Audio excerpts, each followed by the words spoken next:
Hello everyone. Before we get into this video on the toughest grinds in WoW, let me tell you about something which makes this video better. That of course is YouTube Premium. You see, in every one of these long go to sleep videos, I remind people to use the download feature on YouTube Premium to watch these videos offline anyway, because these videos are perfect for listening to while on an airplane, where you don't have internet usually, doing chores, or if your internet just goes out and you have nothing to do, you'll still be able to at least watch this video. And there's no need to use up data or extra battery life on your phone when you can just download the video and have it around for you when you need it. And the best part is, of course, no ads. And not only that, but YouTube gives a cut to everyone who watches your videos with Premium. So you're supporting them way more than watching ads anyway. If you use my link in the video description, you get 2 free months of Premium to try out, and I may get a commission if you sign up with my link. Now let's get on to the video. This is a mount obtained from archaeology, Tol'vir archaeology fragments specifically. You see, you get this mount randomly when you complete Tol'vir archaeology fragments. So, all you have to do is just farm a whole bunch of archaeology for Tol'vir archaeology fragments, and you'll get this mount eventually. But here's a little catch. You don't get to specifically farm Tol'vir fragments.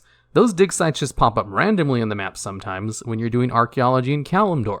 So most of the time there won't even be dig sites in Uldum, which is the only zone that will drop your Tol'vir artifacts. So what you can do is just complete all of the dig sites so that they'll eventually reroll to a new zone, and then eventually they'll show up in Uldum. And then once you do get your artifacts, you just randomly complete whatever is your current research project, which is assigned to you randomly each time you complete a research project, until eventually you'll roll in the one that allows you to create the ultimate Karaji battle tank, which can take quite a while. There are ways to speed this up, however. If you don't want to randomly farm for Tol'vir fragments, which I wouldn't recommend because it takes forever, you can just simply do archaeology in Mist of Pandaria or above zones in order to get things called restored artifacts, which you can turn into a vendor, which will allow you to buy a box full of a couple of Tol'vir fragments, so that you can complete your Tol'vir research projects without having to go out and randomly find dig sites in Uldum. Now, how you get restored artifacts is by completing research projects in new zones, so Mists, Warlords of Draenor, Legion, and BFA, in which case sometimes you'll randomly get an item that you can convert into a restored artifact. So overall, it's actually faster to just farm out restored artifacts than it is trying to farm Tol'vir fragments directly. But both of these are very time consuming and makes it so you have to do a lot of archaeology. And there are some reports from people who actually managed to obtain this mount that it takes about 125 completions before the mount project shows up. Although it could show up in one of your first 10 completions too. It's random, so it could take you forever, or it could be a very simple and fast process. But it is one of the most annoying mounts to farm because it requires you to do a lot of archaeology, which is why only 8% of the player base actually owns this mount. As a comparison, 10% of players own the Brine Deep Bottom Feeder mount, which requires you to do a crap ton of fishing in one specific pool in the Broken Isles Dalaran. People are more willing to fish than they are to do archaeology, which should tell you something about how annoying archaeology is, especially since people have been able to obtain the ultimate Karaji battle tank for a lot longer than they could the Bottom Feeder mount. And at number 9, we have the Ashhide Mushan Beast. This mount is obtained in the Timeless Isle from a vendor for 500 bloody coins.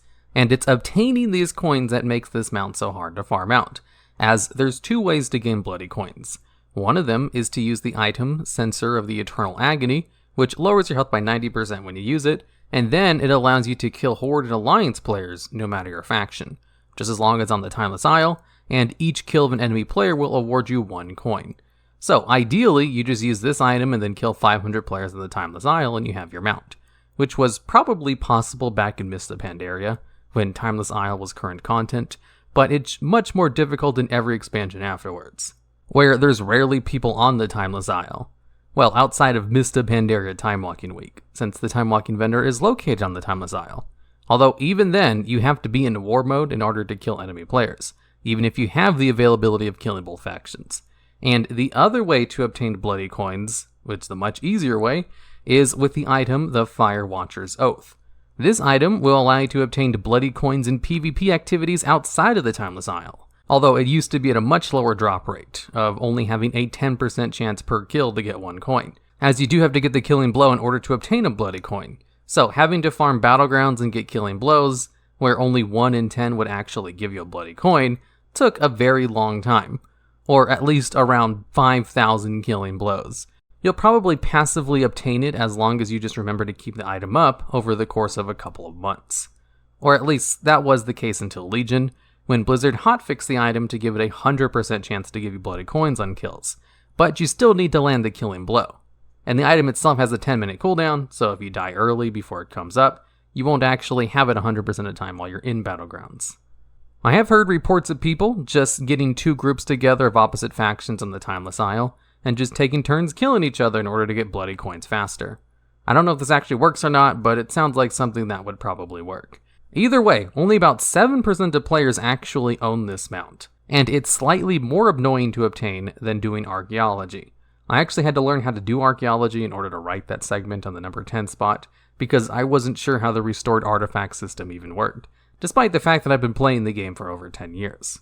I will also mention, there is a little bit of a more sketchy way to obtain bloody coins faster, which involves repeatedly killing a friend's trial character over and over while they respawn instantly at a spirit healer, but I'm not sure if that's something Blizzard really wants you to do, and I'd rather not advise you to do things that would get your account banned. I'm also not sure if that method even still works, so on to the next spot on this list. And at number 8, we have the Phosphorescent Stone Drake. This is a mount that drops from a rare mob in Deepholm named Aeonax, which has a 100% drop rate and will drop for everyone in your party. So what some people will do is post on their Discord server that they found this rare mob in order to invite 4 other people so that everyone can obtain the Stone Drake. And even with this gracious way of obtaining the mount, only about 4% of players have it. Because you see, finding this rare mob is the hard part. The mob has a 2 to 8 hour respawn timer in Deepholm, spawns in multiple locations, and shares a respawn timer with a random rare bat. Now, a respawn timer of about 5 hours on average means you have to spend a day camping this thing out if you want a chance to obtain it, which is an incredibly long time to fly around the zone looking for one rare mob. But if that's all it took, then they would have a much higher collection rate, since WoW players on a whole are perfectly fine with camping something out for long periods of time in order to get something cool, like a mount. What makes this mount difficult to obtain is the fact that it shares that respawn timer with a bat, because if the bat respawns, then you have to wait another 2 hours after killing it before the Stone Drake has a chance to spawn again, as it has that minimum 2 hour respawn timer. So what some people will do in farming this mount is just take 2 hours break after they kill the bat, because there's no way the Drake can spawn any earlier than that. It's really this shared respawn timer with another mob, and the fact that it has a long spawn timer makes it so you could camp out this mount all day and never actually find it. Or someone else will randomly come across it and take it without you knowing, and then you won't know how long you have to wait for another respawn timer. This mount is awarded to people who have lots of free time on their hands, or can afford to fly around the game for 8 hours at a time looking for one dragon to kill for a mount, which is why it's an annoying mount to farm. And at number 7, we have the Void Talon of the Dark Star. This mount is obtained simply by clicking on an Edge of Reality portal, which will port you into your own little instance that will allow you to click on an egg, which gives you a mount 100% of the time. And this one is hard to obtain in the same way that the Phosphorescent Stone Drake is. As long as you can find the portal, you'll get the mount. But finding the portal is the hard part. You see, these portals spawn once every 13 to 48 hours, which is a much longer spawn timer than the 2 to 8 hours from the previous spot on this list. And the portals can spawn at almost random locations across Draenor from the Warlords of Draenor world map. And I say almost random locations because there technically is set locations for all the portals. It's just, there's a lot of them, and they're spread all throughout Draenor. And when a portal spawns, it only lasts for 5 minutes. And if no one clicks the portal in 5 minutes, it will despawn and then respawn somewhere else at random in about another hour. And it will keep doing this until someone clicks on it, in which case it will enter its 13 to 48 hour cooldown.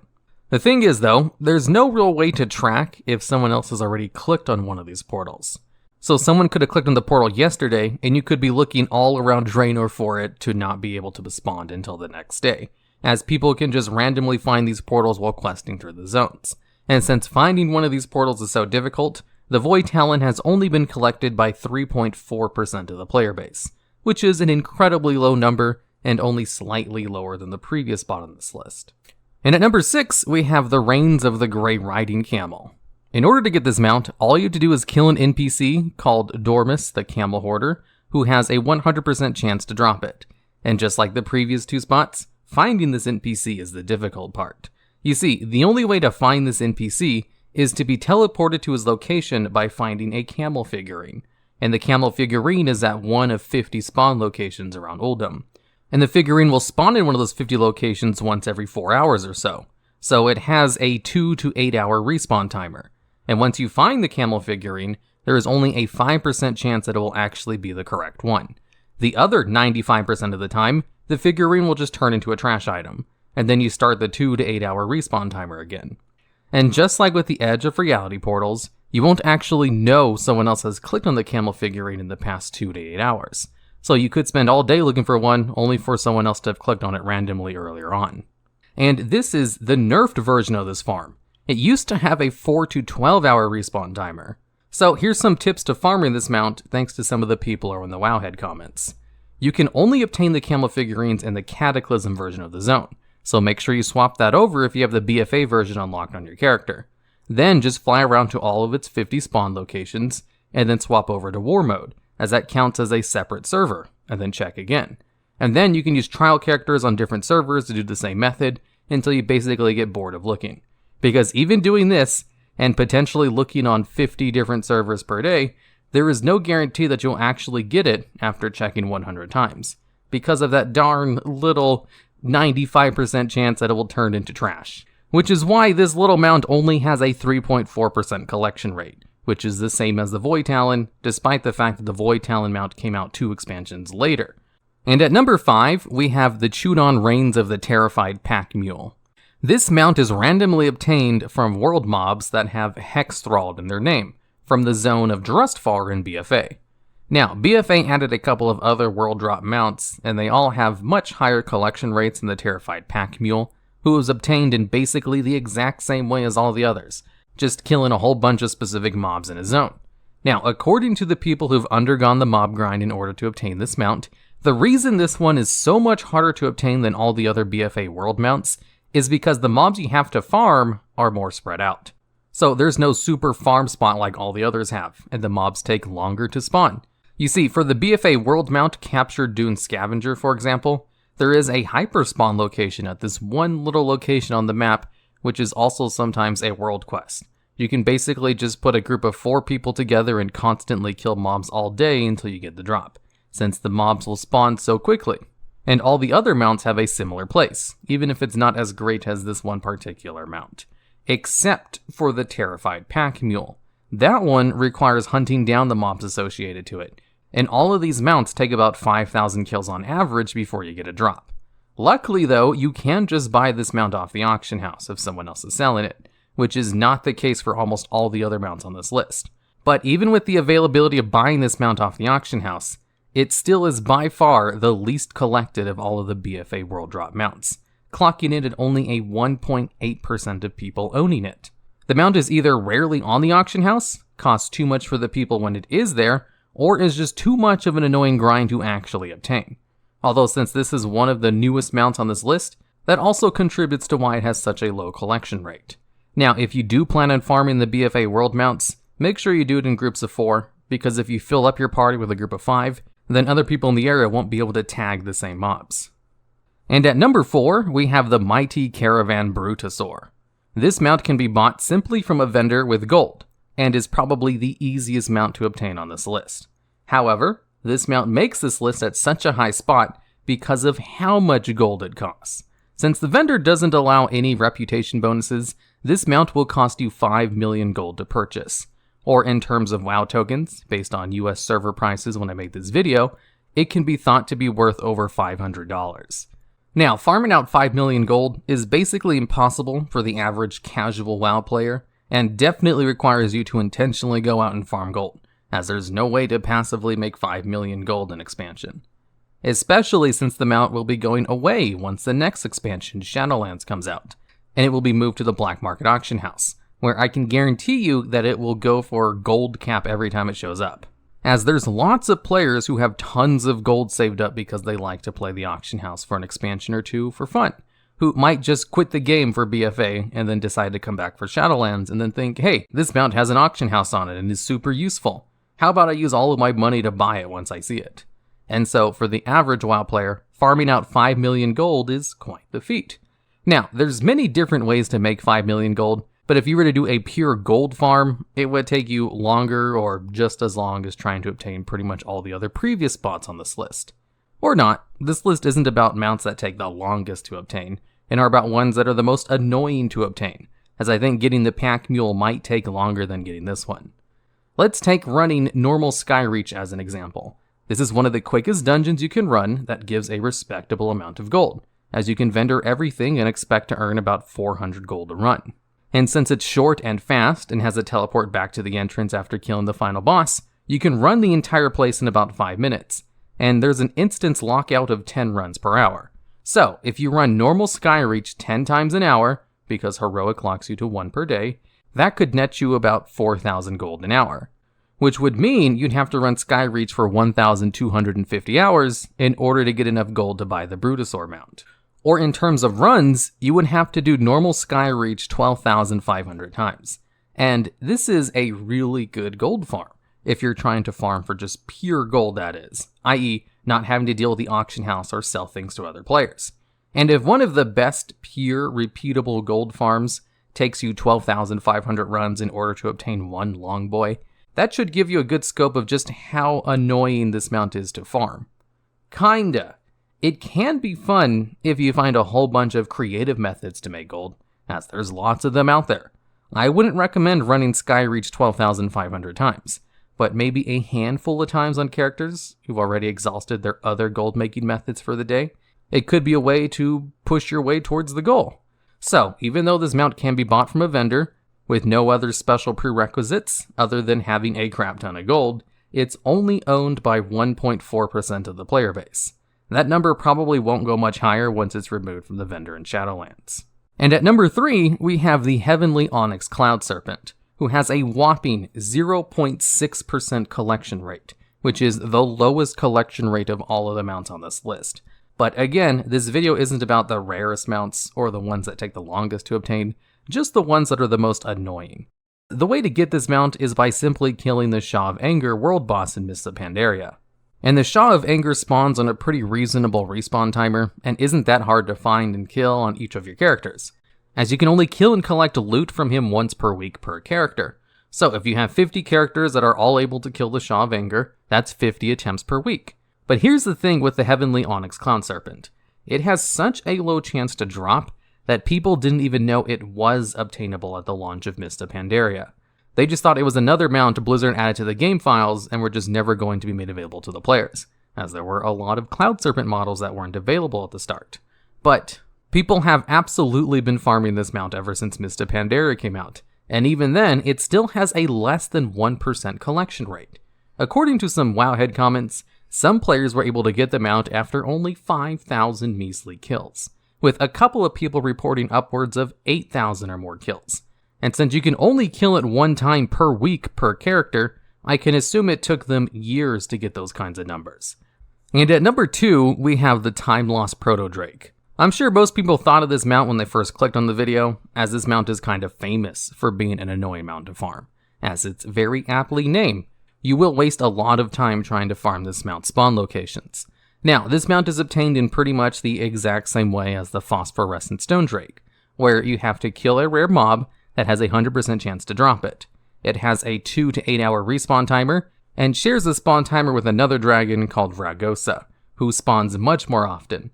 Now, the Time Lost Proto Drake is so famous for being difficult to obtain that you can usually talk about how difficult a new mount added to the game is in comparison to getting the Time Lost Proto Drake. And since this mount has been obtainable in the game for over 10 years now, it does have about a 4% collection rate, which is a lot higher than some of the other mounts on this list. Although I should probably mention, that's still an incredibly low number for a mount that's been obtainable for over 10 years. So even after all of these years, it's still one of the rarest mounts in the game, because not many people have the patience to camp out for a week in order to try to find it. And I totally would have put this as the number 1 on this list. It's basically what this list was all about. It's just the number 1 spot is definitely the most annoying mount to farm. and I'm sure most people won't disagree with me on it. And at number 1, we have the Big Love Rocket, which is a mount that can be obtained from killing the holiday boss during the Love is in the Air holiday event, which is the World of Warcraft equivalent to Valentine's Day. Now, this mount has about a 1% chance to drop from the holiday boss, which is not half bad when compared to the drop chances of things like the Heavenly Onyx Cloud Serpent. But here's the thing with the Big Love Rocket. You can only attempt the boss for 2 weeks a year.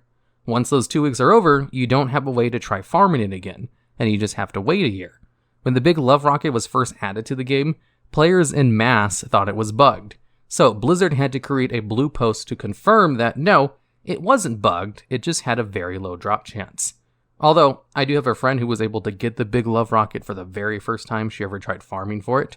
Probably not that annoying to some people who are super lucky, but for like everyone else, this is the pinnacle of annoying mount farms. One that you can't even try for 99% of the year. Because at least with the Heavenly Onyx Cloud Serpent, you can try to obtain it all year round. So the Big Love Rocket is just more a frustrating grind because you can only grind it for such a short amount of time each year, in addition to the fact that it has an incredibly low drop chance. So with all 50 characters on your realm, you can only attempt to farm this mount 700 times per year, which sounds like a lot of attempts, and it is, but I'm sure most people don't even know there is a 50 character cap on your account, let alone have enough max level characters to attempt that grind.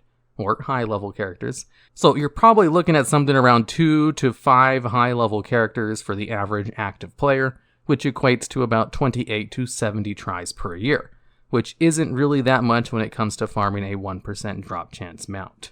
And at number 10, we have the Mount of the Sun Dancer. This rare NPC is a flying horse that is located in the far southeast of the zone, a bastion from the Shadowlands expansion. To get this mount, players must complete a series of steps which can be quite difficult. First, the player needs 2 buffs to properly interact with the NPC. The first buff is called Sunrider's Blessing and can be obtained from a statue called the Ancient Memorial on the edge of a cliff. The other buff players need comes from equipping and using the Skystrider glider. Upon using this item, players will receive a 5-minute invisible buff called Echoes of Drasilis.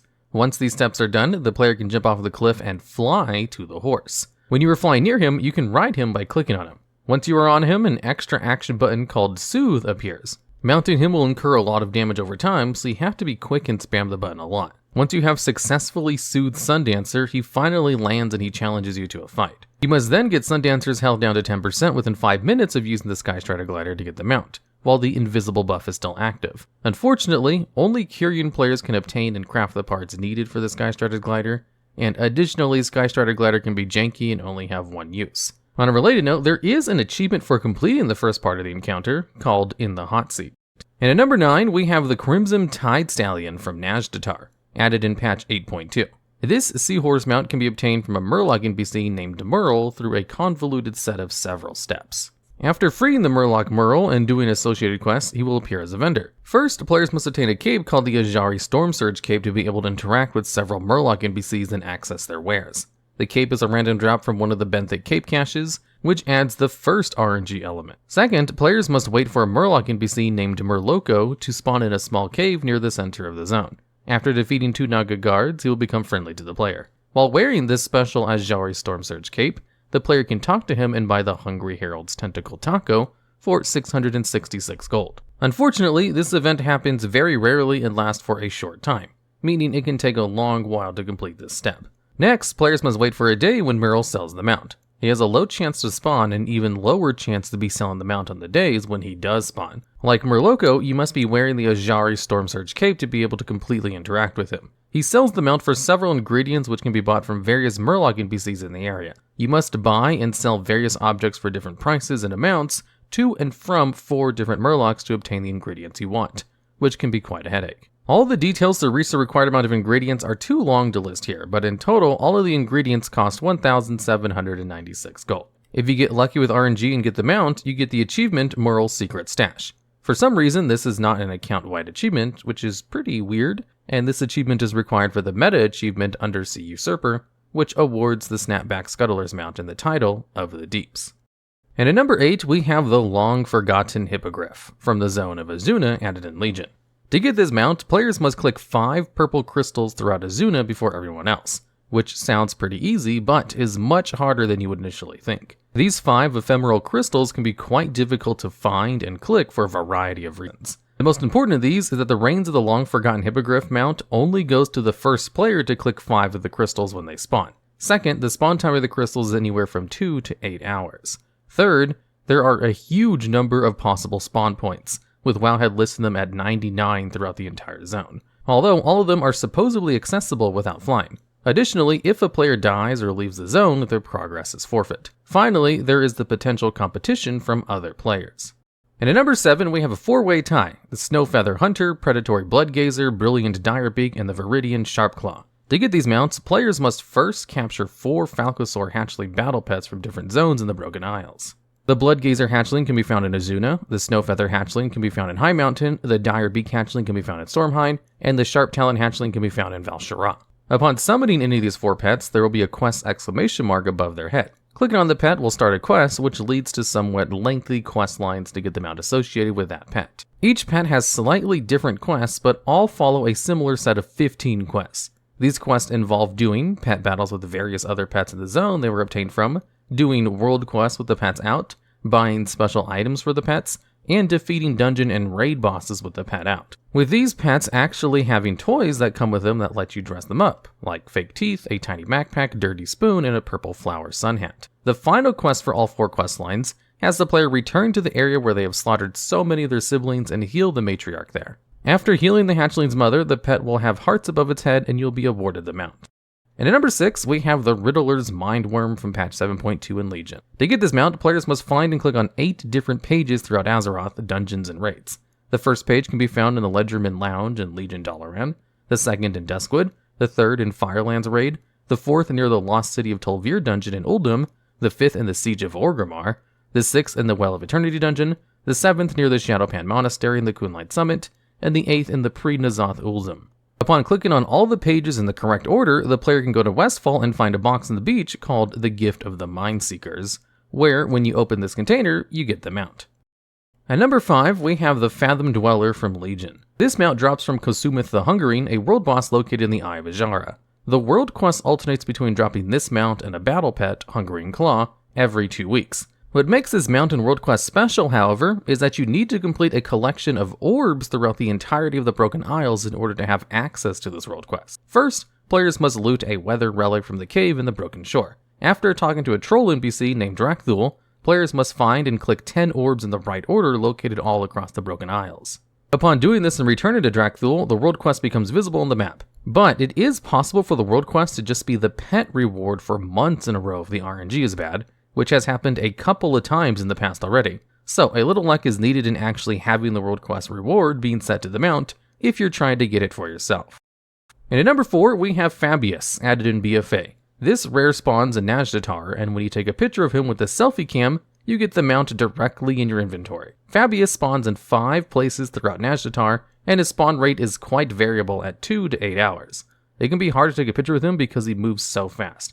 Additionally, the camera can be kind of janky of the fact because it works in an inverted sense, which, when you're panicked because you just found out that you've been camping out for hours, can be quite confusing, and it can take several pictures before he appears in your bags. And at number 3, we have the Silver Wind Larion, added in Shadowlands. Located in the Zone of Bastion, to get this mount, players must open the Vesper of the Silver Wind treasure. However, to be able to open this treasure, you must find and click 50 blue anima crystal shards throughout Bastion. Several of these can be quite tricky to get to, although flying has made this far easier than it used to be.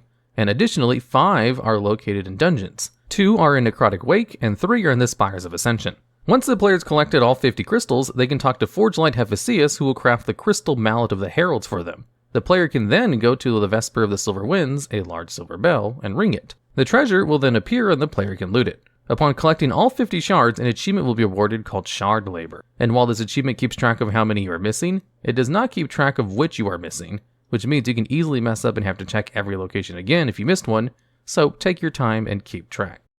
And at number 2, we have the Lucid Nightmare, which was added in Legion. To get this mount, the player must first collect several notes which can be found throughout Azeroth. The first note is in Legion Dalaran, the second in Ulduar, the third in the Temple of Ahn'Qiraj, the fourth in Nomergon, the sixth in Val'Sharah, and the 7th in a special puzzle maze scenario. Each note is locked behind some sort of activity, usually some sort of minigame or puzzle to solve though. The 7th and final puzzle is the hardest. as it requires the player to align 5 orbs with their correct pedestals. The orbs are 5 different colors: red, yellow, green, blue, and purple. This doesn't sound too grueling until you learn that the maze is procedurally generated, and you can only carry 1 orb at a time. In addition, the maze also has teleporting edges, sort of like Pac-Man, and also random crossovers that make the entire thing a logical nightmare, so it can take you a very long time indeed to get each orb to where they need to be. Once the player has completed the final puzzle and found the 7th note, they travel to the Crypts of Karazhan. After navigating a spooky maze of dungeons and skeletons, the player will find the puzzler's desire container atop a pile of bones at the end of the last room. Opening the box will give the player the mount. And finally, at number 1, we have the Hive Mind mount from BFA. This mount is a giant brain jellyfish thing that you transform into that can fly and takes an extraordinary amount of time and patience to obtain. The most unique thing about this mount is that there must be a group of 5 players in order to obtain it. First, players must obtain and wear a special amulet called the Talisman of True Treasure Tracking, bought from Grifta in the Lower Shattrath City in Outland. Next, players must obtain one of the 4 monocles. These monocles come in 4 colors: red, yellow, green, and blue. Each monocle has its own puzzles, the red requiring a massive trading minigame across Vashj'ir, the yellow required an absolutely massive logic puzzle within the halls of the Origination that can end up almost brain-numbing, the green being an invisible maze puzzle and knowledge of basement, and lastly, the blue requires you to venture across Azeroth and collect 7 letters and visit the Blue Dragonflight. Once 4 of the 5 players each have a different colored monocle, they must all use them on 4 special withered NPCs in Suramar. With the monocle equipped, upon the 4 players killing these 4 NPCs located in different spots at the same time, a series of beams will unlock leading to a room that was previously blocked off by the beams in the center of Suramar. At this 5th location, the 5th player must enter the room as soon as all of the beams are disabled. What follows is several more puzzles involving petting cats a certain number of times, jumping across floating hovering discs that constantly change, and finally doing a puzzle to cross a bridge of arcane lava. Finally, after completing all of these grossly oversimplified tasks, all 5 players must stand at a certain spot in a circle and start channeling a spell. Only then will players receive the Hive Mind. Such a long and difficult task for a mount that's well worth it, and is rather unique, including the fact that it can hold up to 5 people at a time in it. The pilot transforms and then controls the Hive Mind, while the other players vanish inside, and can actually interact with and gather nearby objects as they travel. And while the more people within this mount, the faster it goes. However, there is a downside, and that's the fact that only the last 4 people you did this secret with can become a Hive Mind with you. Meaning, if you ever want to change who you wish to Hive Mind with, you need to redo the final part of the secret in order to reattune to the 5 people who you wish to become a Hive Mind with together. So while this mount is objectively faster than all other mounts by a fair margin too, the fact it requires only a specific 5 people to all be together heavily limits its use. In World of Warcraft, players can obtain pets through almost all aspects of gameplay. Some of these pets can be used in pet battling, while others are merely cosmetic companion pets. There are over 1,500 pets in WoW at the time I recorded this video, and today we're going over some of the pets that require the longest amount of time to obtain. And at number 10, we have a secret battle pet, the Sun Darter Hatchling. This secret pet was added in Legion and is extremely difficult and annoying to obtain because there are so many weird and bizarre specific things the player needs to accomplish in order to get the pet. The pet itself is looted from the oddly colored egg at the end of the Caverns of Consumption in Winterspring. The entire process to obtain the pet is too long to list out in detail in this video, but it consists of 16 steps which must be done in the proper order, and each step requires certain items. What primarily makes this puzzle so difficult is that the materials required to pass each specific stage are from different professions, expansions, and achievements. Various buffs must be arranged to make each part of the puzzle work, and messing up one will require the player to start over and have to acquire any items that were used. All in all, a player will need 6 damage protection potions and 2 types of oil, all created by alchemists, a special alcoholic beverage from Blackrock Mountain, some Noggenfogger elixir, Scotty's Lucky Coin, which is a toy from the Talonk Steppes, the Gordok Ogre suit from Dire Maul, the Perky Pug pet from the achievement Looking for Multitudes, a little princess costume to dress up the Perky Pug, a Scroll of Intellect, and lastly a Firewater from the Furbogs in Winterspring. While most of the items can be bought at the auction house, these items will also likely set you back a fair bit of gold, as the only reason to buy these items now is for this pet. However, 4 of the items needed are buy on pickup and must be acquired by the player themselves. As such, the player must at least travel to Tanaris to buy the Noggenfogger elixir, go to the Talonk Steppes to kill Scotty for his lucky coin, and finally use the Dungeon Finder tool to finish random heroic dungeons until the player has grouped with 100 random players in total. The final part is needed for the achievement Looking for Multitudes, which awards the Perky Pup pet to the player by mail. And it's this achievement which can be the most time-consuming part of it all. Luckily, most players will probably have this achievement if they played for even a little while. Gathering all the ingredients on top of correctly performing the puzzles means getting this pet could easily take someone several hours to days, depending on how they acquire the ingredients and how badly they mess up the puzzle's specific steps. There are plenty of guides online to help players get this pet, and since most of the ingredients can be bought off the auction house, it shouldn't take the player too long to get the Sundarter hatchling. For the benefit of a doubt, we're placing the Sundarter hatchling only at number 10 on our list, since as long as players follow the specific instructions exactly, and hopefully do not run into any bugs, they should be able to get it relatively quickly.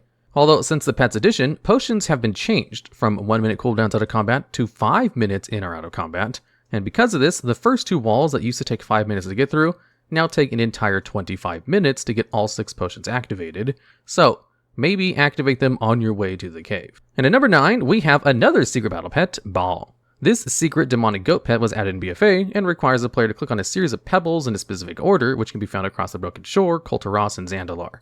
This is not the difficult part, however, because to be able to access Baal, the player needs to have another secret pet from Legion unlocked, which is a pet named Una. Una drops from the mini Face Devourer and the Untorn Waste and Argus with a 28% drop rate. A player can only loot the mini Face Devourer once a day. To be able to use Una properly in order to obtain Baal, you need to complete Una's own storyline, which involves 3 major parts. The first part involves doing several emotes at her and then taking her to specific places in Outland, Kalimdor, Draenor, and Argus. At each location, she'll have a little bit of dialogue which furthers her story. The second part of her storyline includes a short scenario which can be entered in from Dragonblight and Northrend. The third and final step to unlock Una is to take her on a world tour through many continents and zones in Azeroth and Draenor. At the end of this long adventure, you'll be able to /hug Una and she'll return the hug. Once the player has Una fully unlocked and has clicked all 13 pebbles in the correct order, they can travel to Frostfire Ridge in Draenor, where they can finally pet Baal. Baal will one-shot battle pets unless Una weakens him. Defeating Baal in a pet battle will award you the Baal's Dark Sign, which will teach you how to summon him. Overall, obtaining Baal himself is pretty easy since it's just clicking petals and doing a pet battle. It's getting Una that's the hard part, especially since you have to travel around a lot. While Una could have easily been on this list, since Baal requires some extra steps, he ultimately takes more time, so he replaces Una and lands at number 9 on this list. Not including farming Una's doll, the complete questline will take several hours just to obtain Una and then Baal. Although if you're lazy and have a friend who already has Una complete, they can weaken Baal for you with some quick tricks. And at number 8, we have the lovable pet Trunks from the Warlords of Draenor expansion. This pet is awarded to players who complete the achievement An Awfully Big Adventure. This achievement can take a very long time since it involves quite a bit of pet battling. While at first, it looks like the achievement requires defeating 44 different pet tamers across Kalimdor, the Eastern Kingdoms, the Darkmoon Fair, Pandaria, and Draenor, that's the easy part of the achievement. The difficult part of the achievement is that each pet tamer must be defeated while the player has an Elec plushie on their pet battle team. The Elec plushie is a pet which can be made by tailors from Warlords of Draenor. Then getting the Elec plushie level 25 and getting the Overstuffed achievement. While the Elec plushie is very cute, it unfortunately has no damaging moves. Instead, it has abilities such as Look Cute and Nap Time. This means that the other 2 pet battles on the team with the Elec plushie, you have to be able to carry it through all 44 pet tamers. To make matters worse, some of the 44 pet battle tamers required to defeat are some of the hardest in the game, even without only having 2 pets to defeat them with. Luckily, there are 2 helpful tips for anyone trying to earn the achievement An Awfully Big Adventure and the pet Trunks. First, the Elec plushie does not need to be alive at the end of the battle for you to get the credit for the achievement. Tangentially related to this, you can thus use the Elec plushie to absorb damage instead of having to hit another one of your pets that actually does damage, which is just a fancy way of saying the Elec plushie can tank so your other pets don't take damage. And the Elec plushie does have a move that lets it swap out after absorbing a hit, so it can alleviate the requirement of having to use it somewhat. Technically, this entire achievement can complete it in a day, but the achievement requires a lot of traveling, healing pets, switching pets, and having unique pet strategies employed for each pet master to ensure your pets don't get immediately annihilated. Because even one of these pet battles can be a proactive affair, let alone 44 of them over all the different worlds. Trunks is definitely worthy of a mention on this list. It requires a lot of patience, diligence, time, healing bandages, and watching a lot of Hazel Neem's YouTube pet battle strategy videos, or taking a look at the website Zufu's Pet Guides, which has player-submitted guides that can better suit your pets that you might already have. And at number 7, we have the Spineclaw Crab, which is a pet obtained from the Timeless Isle from the Mist of Pandaria expansion. This pet has a 2% drop rate from the Monstrous Spineclaw, which is a rare elite. As if the 2% drop rate wasn't bad enough, the Monstrous Spineclaw only has a low chance to spawn in place of a regular Ancient Spineclaw, which can be found alongside the shore off the coast of the Timeless Isle. This means the only way to obtain this pet is to farm Ancient Spineclaws until the rare spawns in its place, and then to farm those rares. While the exact spawn rate is unknown, Wowhead comments speculate around 5 to 2% of the time a Monstrous Spineclaw will spawn instead of a regular one. Combined with the 2% drop rates, this means there is a roughly 0.1% chance for the Ancient Spineclaw the player kills to spawn the Monstrous Spineclaw rare, which will drop the pet. Needless to say, many people have spent days to weeks to months farming this pet, and it is usually one of the few remaining, if not last thing players need for the achievement going to need a bigger bag. To make matters worse, the player must loot the pet to earn the credit, meaning buying it off the auction house will not give you credit towards the achievement. Additionally, while you can farm all the crabs you want, other players will often kill the rare before you have time to run back to it or even realize it has spawned. This makes it one of the most painful grinds in the entire game, and has caused many headaches. While it technically can be acquired in one day, it is still one of the few pets in the game that requires so much farming with such a low drop rate that it deserves a spot on this list of time sink pets. And at number 6, we have the Pygmy Cow. This pet can be obtained from the player's garrison once they've built a rank 3 barn. While that doesn't sound too daunting at first, it is actually quite a handful. First, a player must complete the main garrison campaign alongside the associated quests. Next, the player must buy the barn blueprint and build it, which alone takes 1 hour. To make a work order to barn, the player must go out into the open world, bring down health of a select handful of capturable mobs, and then get them to walk over the trap placed by the player. All of that work only results in the placement of 1 work order back at the garrison, and each work order takes 4 hours to complete. Although you can queue up multiple work orders and add followers, you can only place so many work orders at a time. A level 1 building can only process 7 work orders, a level 2 building can process 14 work orders, and a level 3 can process 21 work orders simultaneously. To upgrade the barn to level 2, the player must complete 50 work orders at the barn.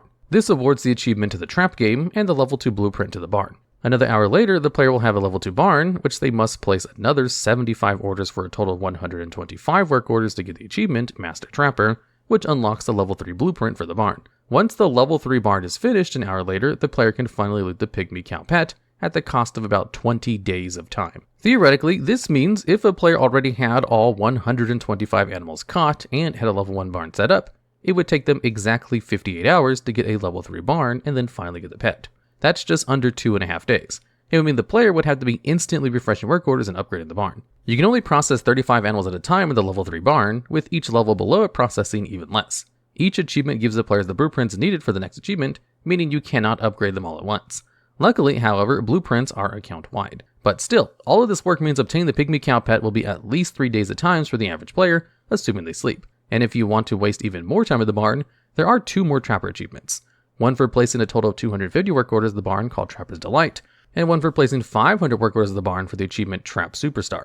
And at number 5, we have 2 pets which are also from the WoW Garrison. These 2 pets are the Land Shark and the Sea Calf, both of which are sold by Nat Pagle at the fishing shack in the player's garrison. To obtain these pets, the players must finish the garrison quest line and have a level 3 garrison. They must then complete the quest Angling in Our Garrison. This quest is pretty simple and just sees the player fish up some fish or an NPC who then returns to the garrison. This quest unlocks level 1 fishing shack, and after it's built, the player can then buy the blueprints for the level 2 fishing shack, which cost 1,000 gold. After all that, the hard part begins. To be able to buy the level 3 fishing shack, the player must complete the achievement Draenor Angler. This achievement is quite tedious and requires the player to catch 700 specific fish. Specifically, it is a meta achievement and consists of 7 other achievements, each of which requires the player to fish up 100 specific type of fish.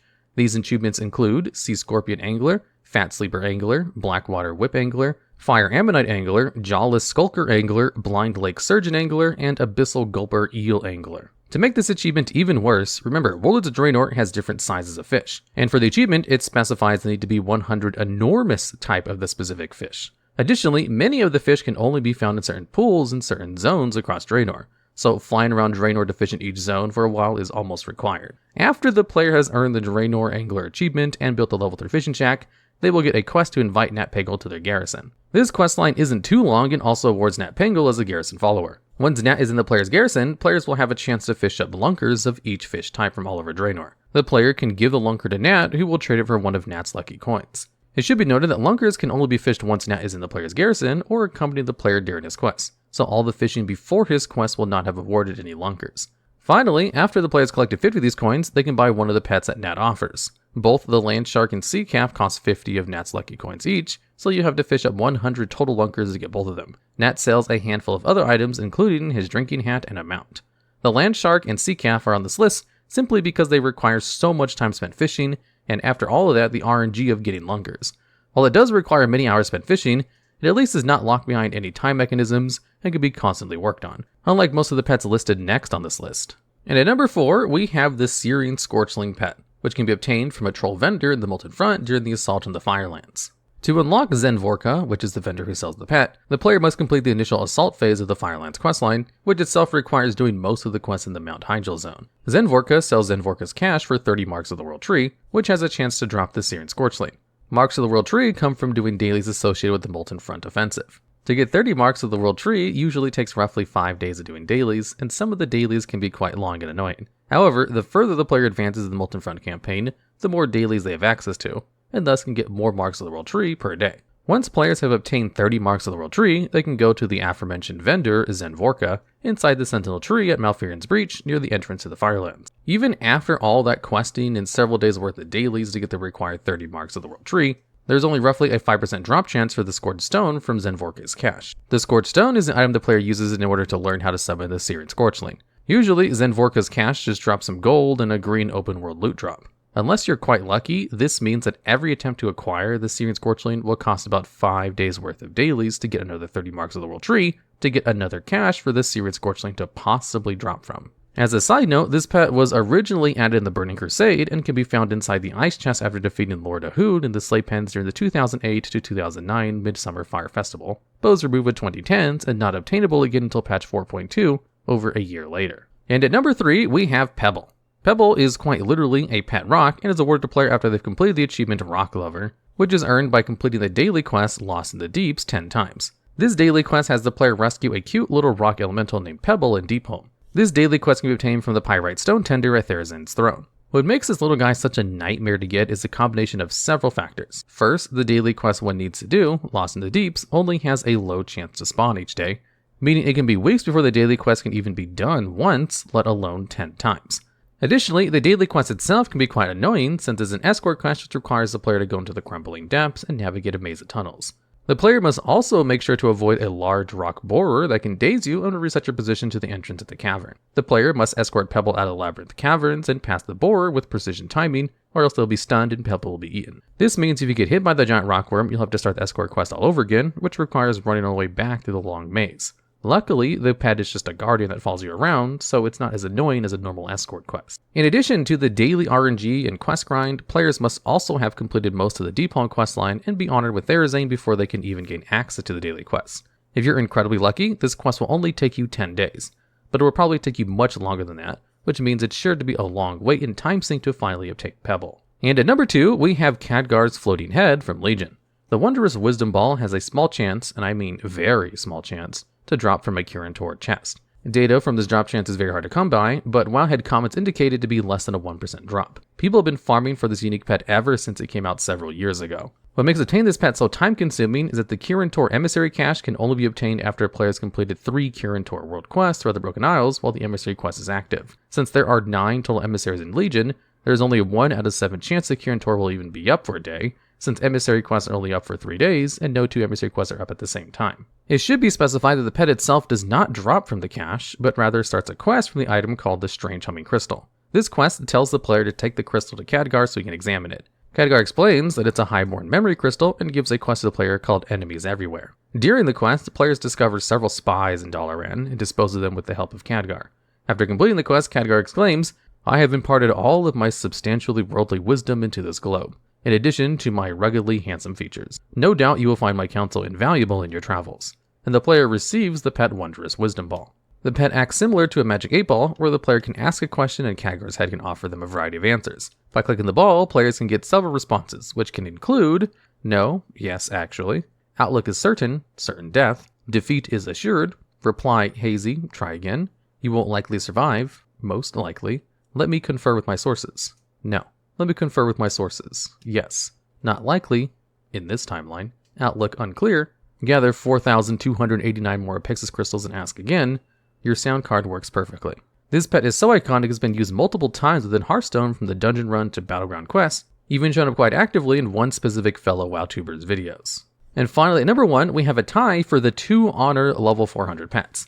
Upon reaching Honor level 400, the player will receive an achievement and be able to buy a faction-specific pet. For Horde, the pet is named Bucket Shell, and for the Alliance, it's named Sir Snips. These pets were added at the beginning of BFA, with the honor level systems being redone from Legion's prestige rankings to the current honor level system. Both Bucket Shell and Sir Snips cost 500 gold and can be bought from several PP vendors located in Veralis, Legion Dalaran, Nashatar, Orgrimmar, Stormwind, and Zuldazar. For those wondering, each honor level is 800 honor points. That means to earn this achievement, the player needs to earn 3,520,000 honor points in total. This is no easy feat by any means, and requires countless thousands of hours of PvPing. Blizzard has made sure that there is always a bigger PvP achievement honor grind after Legion. For comparison, in Legion, prestige levels 1 to 26 were 45,000 honor per prestige. The player only needed 1,107,000 honor to get prestige level 26 in Legion and to complete their honor grind, and by having high honor ranks in multiple characters did give you a good head start when the conversion to overall account honor levels took place.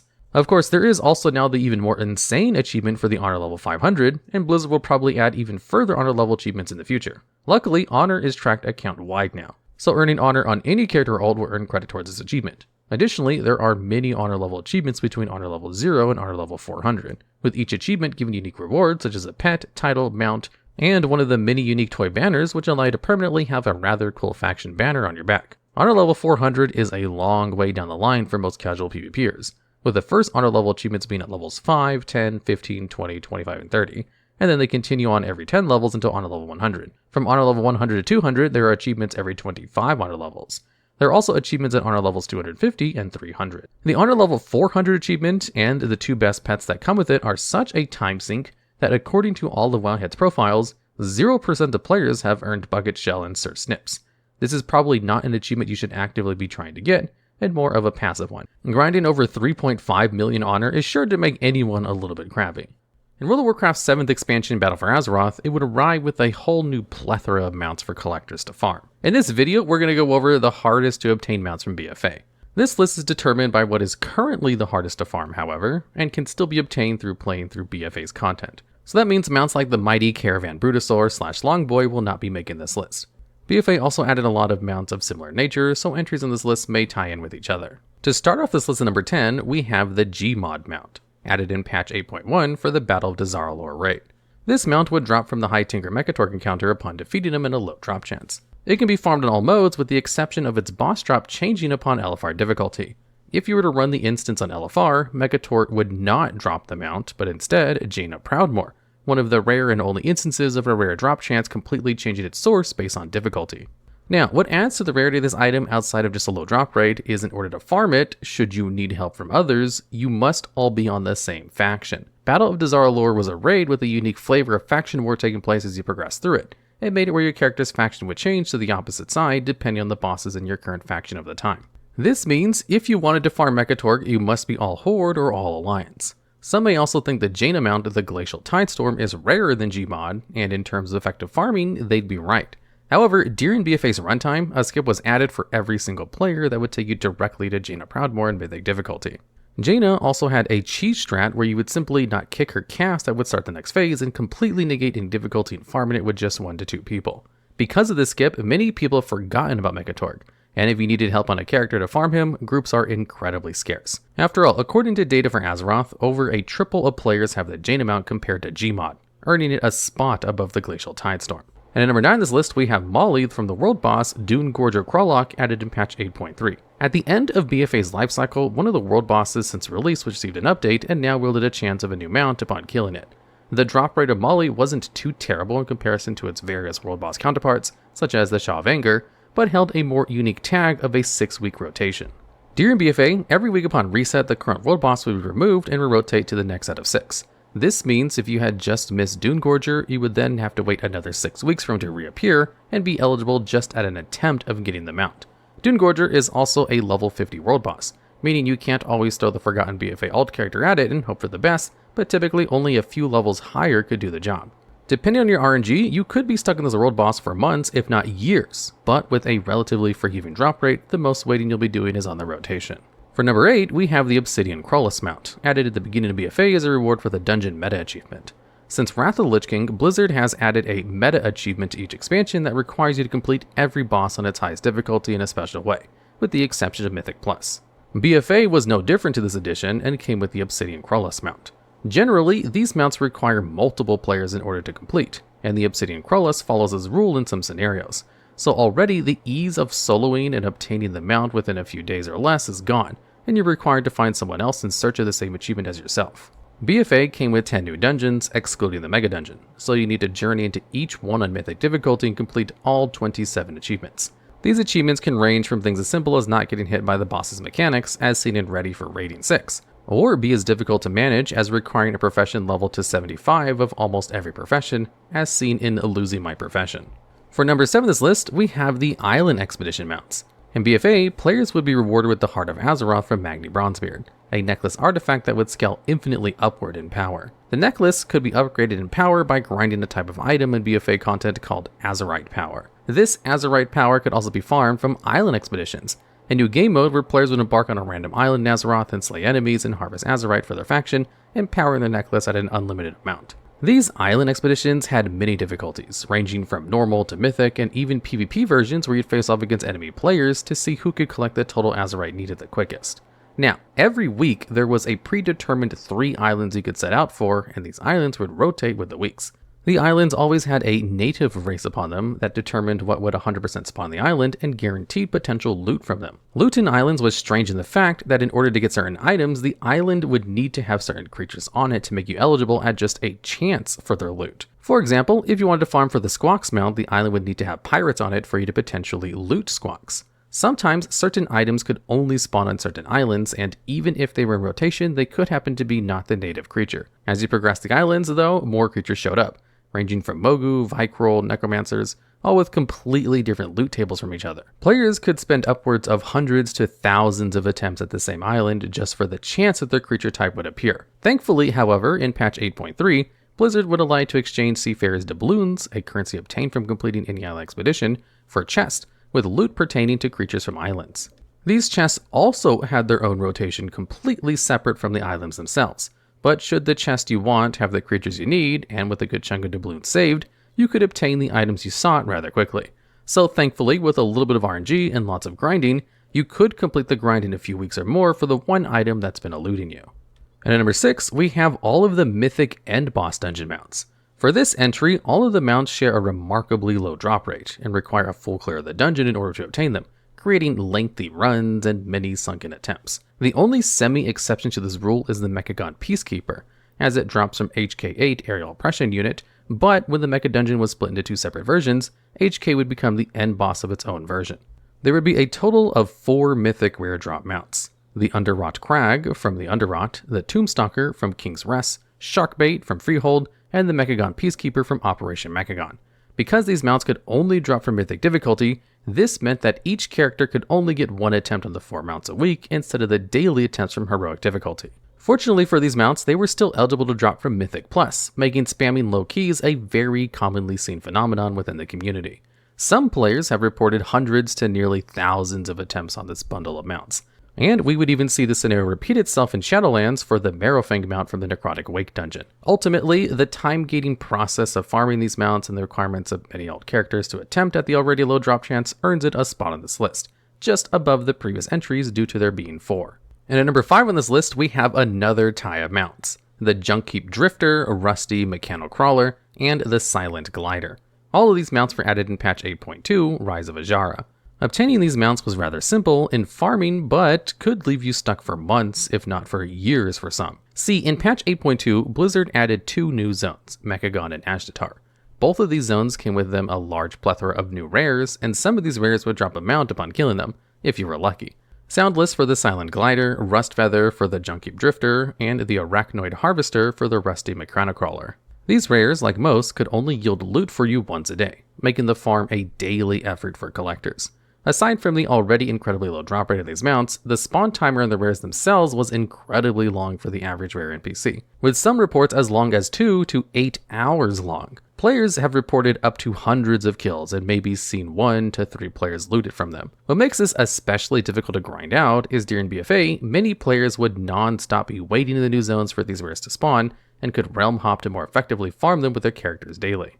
With BFA no longer being the current expansion, these zones have been relatively abandoned by players, other than the occasional player continuing to farm these mounts, making realm hopping no longer an effective strategy. Sometimes, however, since the zones are left behind for so long, The rares could have spawned and been up for upwards to hours on servers with low player counts, making many players use alts all across Blizzard servers. Thankfully, there are many discords that announce when these rares are up in their server and will ping users in the discord to let them know when to find it and join their group for an attempt, but the numbers of these groups are still relatively slim. And at number 4, we have the Snapback Shuttler mount, added in patch 8.2.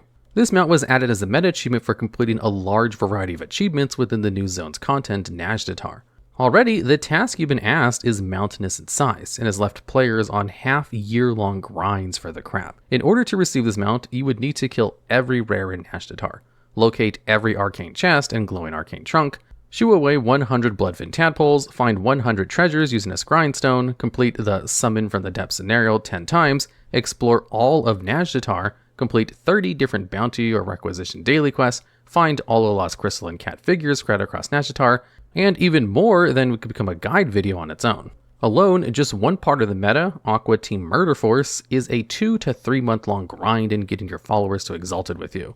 Fortunately for players, this achievement is just incredibly grindy and relatively forgiving in its term of RNG, and can be completed if you really set yourself out for it compared to the other meta achievements.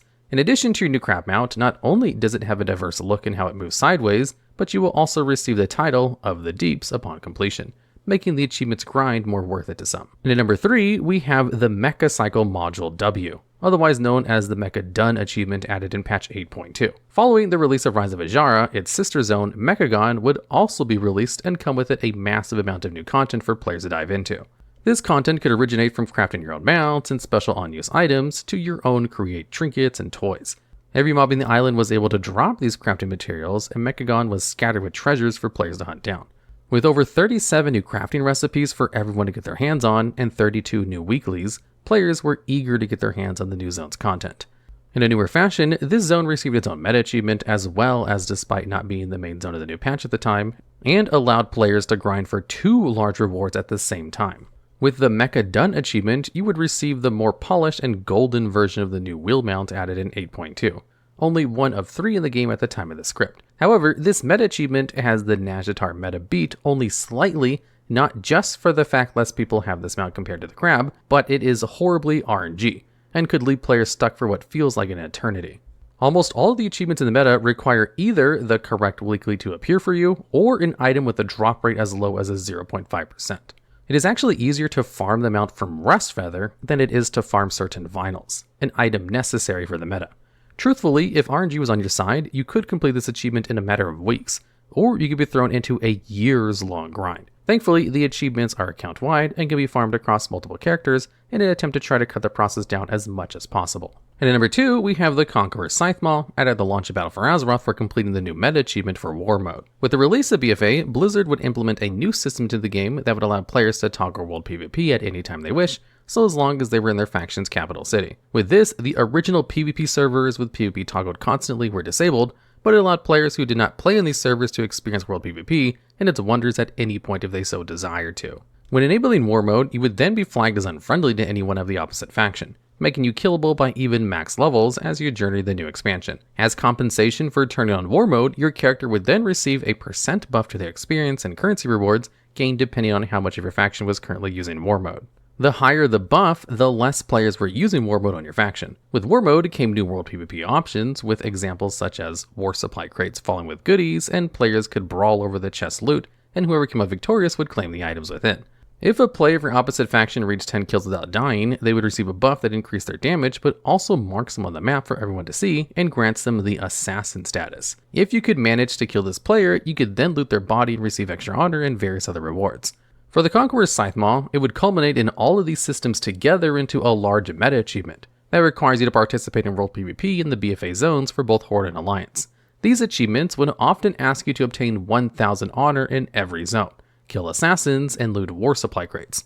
Sometimes these things must also be done in groups of 2 to 5 players. During BFA's runtime, this achievement was more than doable, especially during content drops throughout the expansion, as the patches would incentivize you to visit the zones and players would want to receive the max amount of loot as possible. What makes this achievement so difficult as of Dragonflight is these zones have been mostly abandoned by players, other than the occasional leveler or collector heading into farm dungeons. The grind to obtain 1000 honor during current was already costly, but with maybe only a few players an hour, the task can become greatly extended. This especially shows when the meta achievement asks players to kill at least 10 assassins and loot their bounties. With the inclusion of this achievement, this makes it almost completely required for a group of friends to aid you in getting the mount for your collection, as without it, you may never see an assassin in the zone you're currently farming, if ever. The general strategy would be to ask your friend to let you kill their character over and over and farm the honor it gives, and when you reach assassin status, they kill you instead and loot your corpse.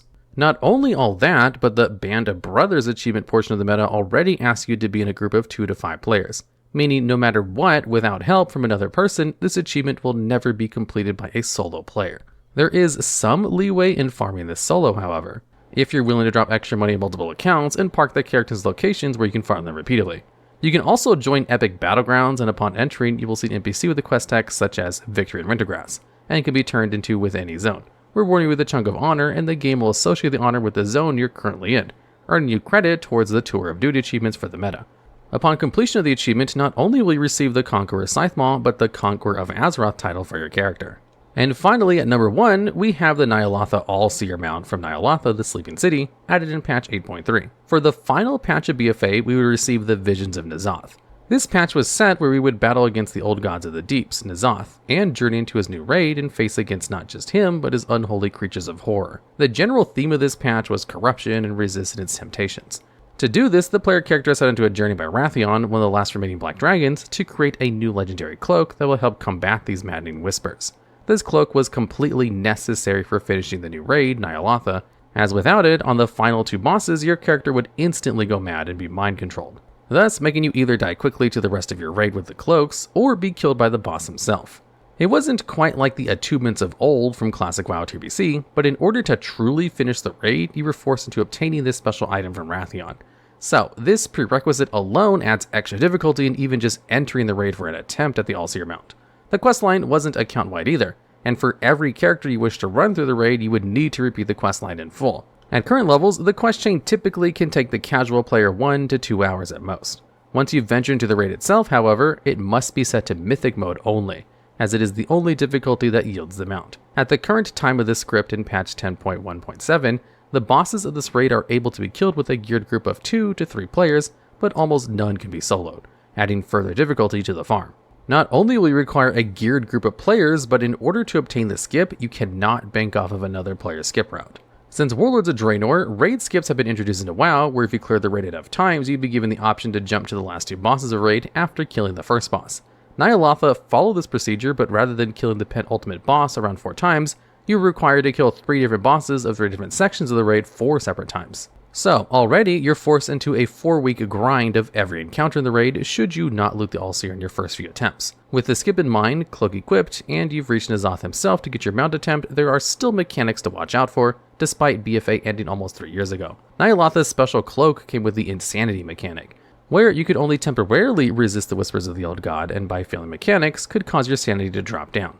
Should your sanity reach 0, your character would go mad and you'd be mind-controlled instantly, resulting in your character basically being dead. N'Zoth has many sanity draining mechanics that could affect even the most geared level 70 character, and puts players into a position where a legacy boss requires legitimate coordination and effort to down. Your only safeguard from losing sanity is doing mechanics correctly, and a single on-use button unique to the fight that restores sanity to yourself and those around you. This button has a 20-minute cooldown, so it reiterates failure is permanent in this encounter. It's possible to duel the boss if you have lust and are careful enough, but it's considered legitimately impossible to solo currently. The reason for this is N'Zoth will send you to a down phase section of this fight, and you cannot do this mechanic more than once per fight, making it where 2 people are necessary. There has been an instance where N'Zoth was soloed, however, due to a bug with mages. When you complete the down phase of the fight, N'Zoth is stunned and vulnerable to damage, and a certain mage managed to use a bug relating to Touch of the Magi, and brings N'Zoth to a secret phase by lowering his health to 24%. This alone shows the amount of health N'Zoth possesses, even 2 expansions after his defeat, and how impossible it can be attempted alone without the use of exploits.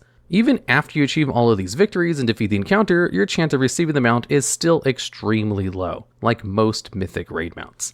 Players can spend hours alone preparing to storm the raid, but the last 2 bosses might not even be defeated, wasting lockouts and stinking the community into hundreds of attempts for the All-Seer. This is only a quick summary of the fight, its general themes and strategies, and I highly recommend looking up guides and coordinating with the groups on how to defeat this boss for your special squid. Hopefully in the future, Blizzard can revisit this raid and remake how the sanding mechanic works, and allow players to be able to solo the boss to make the grind much simpler.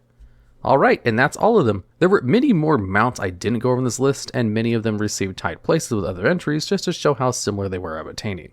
Just one mythic dungeon mount getting its own spot when there are multiples of the same existing felt unfair, and there's no true way to distinguish their rarity. Over the course of Shadowlands and even at its beginning, Blizzard added a lot of mounts, more than any other expansion before it or following it currently. This doesn't even account for the Gladiator or Vicious PvP mounts during this time as well. During this video, we're going to go over some of the hardest to obtain mounts in Shadowlands as of the time of writing this script, Dragonflight 10.1.7.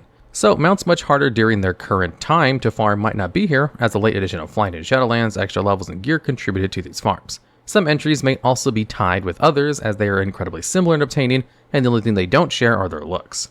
To start off the list, we have two Paragon mounts, the Fierce Razorwing and the Barrel Shardhide mounts, added in patch 9.1. In terms of research required to understand how to farm these mounts, it's pretty straightforward, and all the game would ask of you was to reach Exalted status with the new Death's Advanced Reputation. Since Legion, when you reach Exalted with Reputation, you would reap all of the benefits from Exalted like normal, but the bar would reset and provide an additional grind of rep, usually to 10,000. This system would be called Paragon Reputation. When this bar was completely filled, there would be an emissary in the main reputation hub or whatever reputation you'd finish, and they would offer you a cache of various goods. The loot within these chests would usually be gold, some currency depending on the rep, or even things like pets and mounts. When it comes to the Death's Advanced Reputation, not only would the Paragon system return, but it would bring with it 2 different mounts in its box. This means not only would you need to grind out the reputation completely and earn a Paragon cache, you would need to hope for the already relatively low drop rate of 2 mounts. It was possible you could loot both mounts at once and on your first box, cutting the grind off entirely, but the odds of that were really low. The way to grind reputation with Death's Advance is through dailies that appear at random NPCs, a single weekly quest, the world boss Morgeth, Covenant Assault, raid bosses Sign of Domination, and a few rare events in Korthia. It was a simple farm but usually pretty time consuming, and because there were 2 mounts, players could be stuck on these mounts for months before seeing them in their journals. It earns a spot on this list for being relatively simple to farm and can be done across multiple characters rather easily, but RNG could hold people back for a long time here. And at number 9, we have the Cryptic Orlid mount, added in patch 8.2. This mount will be obtained from completing the From A to Zareth achievement, a large meta of other achievements in the Zareth Mortis zone from Shadowlands. A meta achievement is typically the culmination of multiple achievements put together for one grand reward at the end of it. Many new zones and expansions have these meta grinds, and Zareth Mortis apply these once again. In order to get the achievement, you must complete the entire storyline, kill 3 special rares on hours-long timers, complete the entire Cypher Console research, reach Exalted with the new reputation, discover every hidden treasure, kill every rare, and craft either 5 pets or mounts with a protoform synthesis system. The strategy is relatively easy to follow, but the main grind is both maximizing your Cypher Console and earning Exalted. The console's research typically takes a good few weeks due to the research times applied to them, and the grind for the Cypher currencies themselves in the zone. Thankfully, this set of achievements isn't so much of a long RNG grind, but just a time-consuming but elite guaranteed in a certain time frame if you keep at it every single day. The completion rate of this achievement is also pretty high in regards to entries in this list too, coming in at around 27% of completion rate according to Wowhead. This may seem low, but this comes to thousands of players with the mount. If you just did Zareth Mortis content daily when it was current, you may have attained the achievement without even noticing or have come close to it. And at number 8, we have another mixture of mounts, the Death Runner, Prototype Leaper, and the unsuccessful Prototype Fleet Pod. These 3 mounts were added in patch 9.2 of Shadowlands and were created through a new pseudo-profession system called the Protoform Synthesis. This system would allow you to craft your own mounts and pets when obtaining materials required in the same way you would farm materials for a new chess piece. This includes recipes. In order to unlock the Protoform Synthesis, you must progress your Cypher Console in Zareth Mortis by obtaining the new currency, Cyphers are the first ones, which you could earn through all means of world content in the zone. The Cypher Console was mostly just a system that would improve the overall life of completing content in the open world and could either provide things like extra damage or reputation. Typically, upgrading the console could take a few days, as the research timers could be in the 5 days and 18 hours range of waiting, even after obtaining the correct amount of currency to upgrade. Once you had fully upgraded the Sopranian Understanding row, you were eligible to craft mounts. Now, the mounts on this entry are a bit more special than the other 21 mounts the system had to offer, because the rare reagent the system asked for is only obtained in the current raid, Sepulchre of the First Ones, or at an even lower drop rate, the Paragon Cache. This reagent would have a pretty low drop chance from the boss Lehuvim from all modes, so this meant you can get at least 4 attempts a week on one character. The boss may only give you one reagent at a time, and to be eligible to loot the reagent, you must have the protoform synthesis unlocked as well. The problem with this, however, is because raids aren't a weekly lockout, you could spend weeks, if not months, on this process alone, even after you would obtain the recipe and the other required crafting materials. Because the game makes you need the Cypher console research to actually access the synthesis system, it made farming across alts much more tedious and annoying, since it was not account-wide. So you could be stuck on this part for a long time, but also done in a minimum of 2 weeks, as one of the needed materials is given to you in a quest to unlock the synthesis. Upon completion of the same quest on an alt, however, you would not receive the tools of incomprehensible experimentation, making the raid boss farm completely necessary. And at number 7, we have the Bracelet of Salaranga from the achievement Breaking the Chains, added in patch 9.1. This mount would be the meta grind for both the zones Korthia and the Maw, creating a larger criteria to reach it, as most open world meta grinds require just one zone for the reward. This achievement was similar to its Zereth Mortis counterpart, but came before setting the overall tone of farm Shadowlands possessed, even with it arriving on its first patch. What Break the Chains would ask of you was to complete the Korthia campaign, defeat every Tormentor of Torghast, a special rare that spawns in the Maw, explore all of Korthia, complete the Archivist Codex, kill every rare in Korthia, complete 4 Covenant Assault achievements, collect every Archist Relic, earn Exalted with Death's Advance, and discover every hidden treasure within Korthia and the Maw. A good chunk of these achievements could be completed on one character within a day or so if you're really committed to it, and got lucky spawns on rares, but the ones that stand out the most are leveling the Archivist Codex to level 6, and completing the 4 Covenant Assault achievements. The Archivist Codex was a system implemented in patch 9.1 that was meant to allow all the characters a faster method of gearing. The general idea was you'd go around and farm mobs in the daily events of Korthia, and obtain unique items you could turn in for exchange reputation with the Codex. As you level the Codex, your rewards will increase, and you'll get better alt gear to upgrade on a tier system. It sounds good in practice, but in play, the items you received to upgrade the Codex were incredibly slow in obtaining, and created a space where players altogether would just not interact with the system, because it took longer to upgrade it to full rather than just do the PvE or PvP endgame content itself to gear. Not only that, but this meta in particular asks you to turn in every single special Codex item, totaling it in 20. Meanwhile, while you do that, there are also the Covenant Assaults you have to worry about, and thankfully you only need 4 out of the 9 achievements offered. The easiest to do was Unified Front, as it only asks you to complete every Covenant-specific assault in the Maw, rather than anything special, but the other 3 could be left up to you. These Covenant Assaults were a bi-weekly event, and it meant you could do 2 a week, but the quests offered to complete these achievements could be completed varying depending on the randomness of the next Covenant Assault. An effort that could take just a few weeks, and could also just become a few months, and all you're left to do is just wait. And at number 6, we have yet another mix of mounts coming from the Necro Ray eggs. These mounts were all added in the beginning of Shadowlands as a reward for completing calling quests for Maldraxxus. Callings in Shadowlands were the replacement of emissaries from BFA, and would be completely optional in terms of completing them, but offered great rewards for cosmetic collectors. These callings were on a daily rotation, and should a Maldraxxus one show up on the table, you would complete whatever the criteria it asked and then turn it in for your rewards. These quests would usually just ask you to go kill a few rares, do world quests, or just complete activities in a certain zone. What made farming these eggs tedious was because of the rotation of 4 different zones completely at random. You can go a few days without a single Maldraxxus calling showing up on the table. Once it finally would show up and you did what it asked, you would receive a chest of either blue or purple quality. Neither would increase nor decrease your chance of getting the egg, and upon opening it, it would have a small chance of giving you an egg. This egg would hatch after 3 days and give you a variation of one of the 3 Necro Ray eggs. This means that even if you were to get an egg finally on its low drop rate, you would need to do it another 2 times to receive the other 2 and continue the grind for as long as it may take you. Players could spend hundreds of attempts on these eggs and never know if the results to be worth it because of the long waiting game Blizzard made you play to collect them. Though, with some luck, like most mounts, you could be done with the grind in only a few attempts, but the majority of collectors are left stumped on this portion of a Shadowlands mounts for quite some time. And at number 5, we have the Maw Sworn Soul Hunter, added on the release of Shadowlands from the Maw. This mount would drop from a rare in the Maw called the Gorge Shadehound in the Beastborn's location of the Maw. The rare spawns with an event called Hunt Shadehounds, which was a rotating event on a 5-day and 18-hour timer. There were 4 in total, and they would all rotate on a set time in the same order each time. In particular, the Shadehound Hunt was what made the game not only eligible for the rare to potentially spawn, but have a chance at its low drop rate mount. When he spawns, you'll be prompted to kill about 6 packs of trash, and then the Gorge Shadehound themselves are able to be attacked and killed for an attempt at the mount.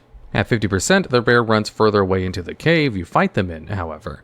The only issue with this is on some servers, the NPC has a strange bug that will make it get completely stuck in the terrain and become unable to be killed, as it will evade all of your attacks and eventually just despawn, as no one's attacking it, ruining your attempt on that character. Back in Shadowlands, it was slightly easier to farm than it is today, as more people were in the zone and realm hopping around, which was just joining a group of different servers who were in the same zone to phasing and see what they saw. With less and less people in the maw, realm hopping is pretty much impossible now, and you are left to as many characters as you have in order to grind out this mount.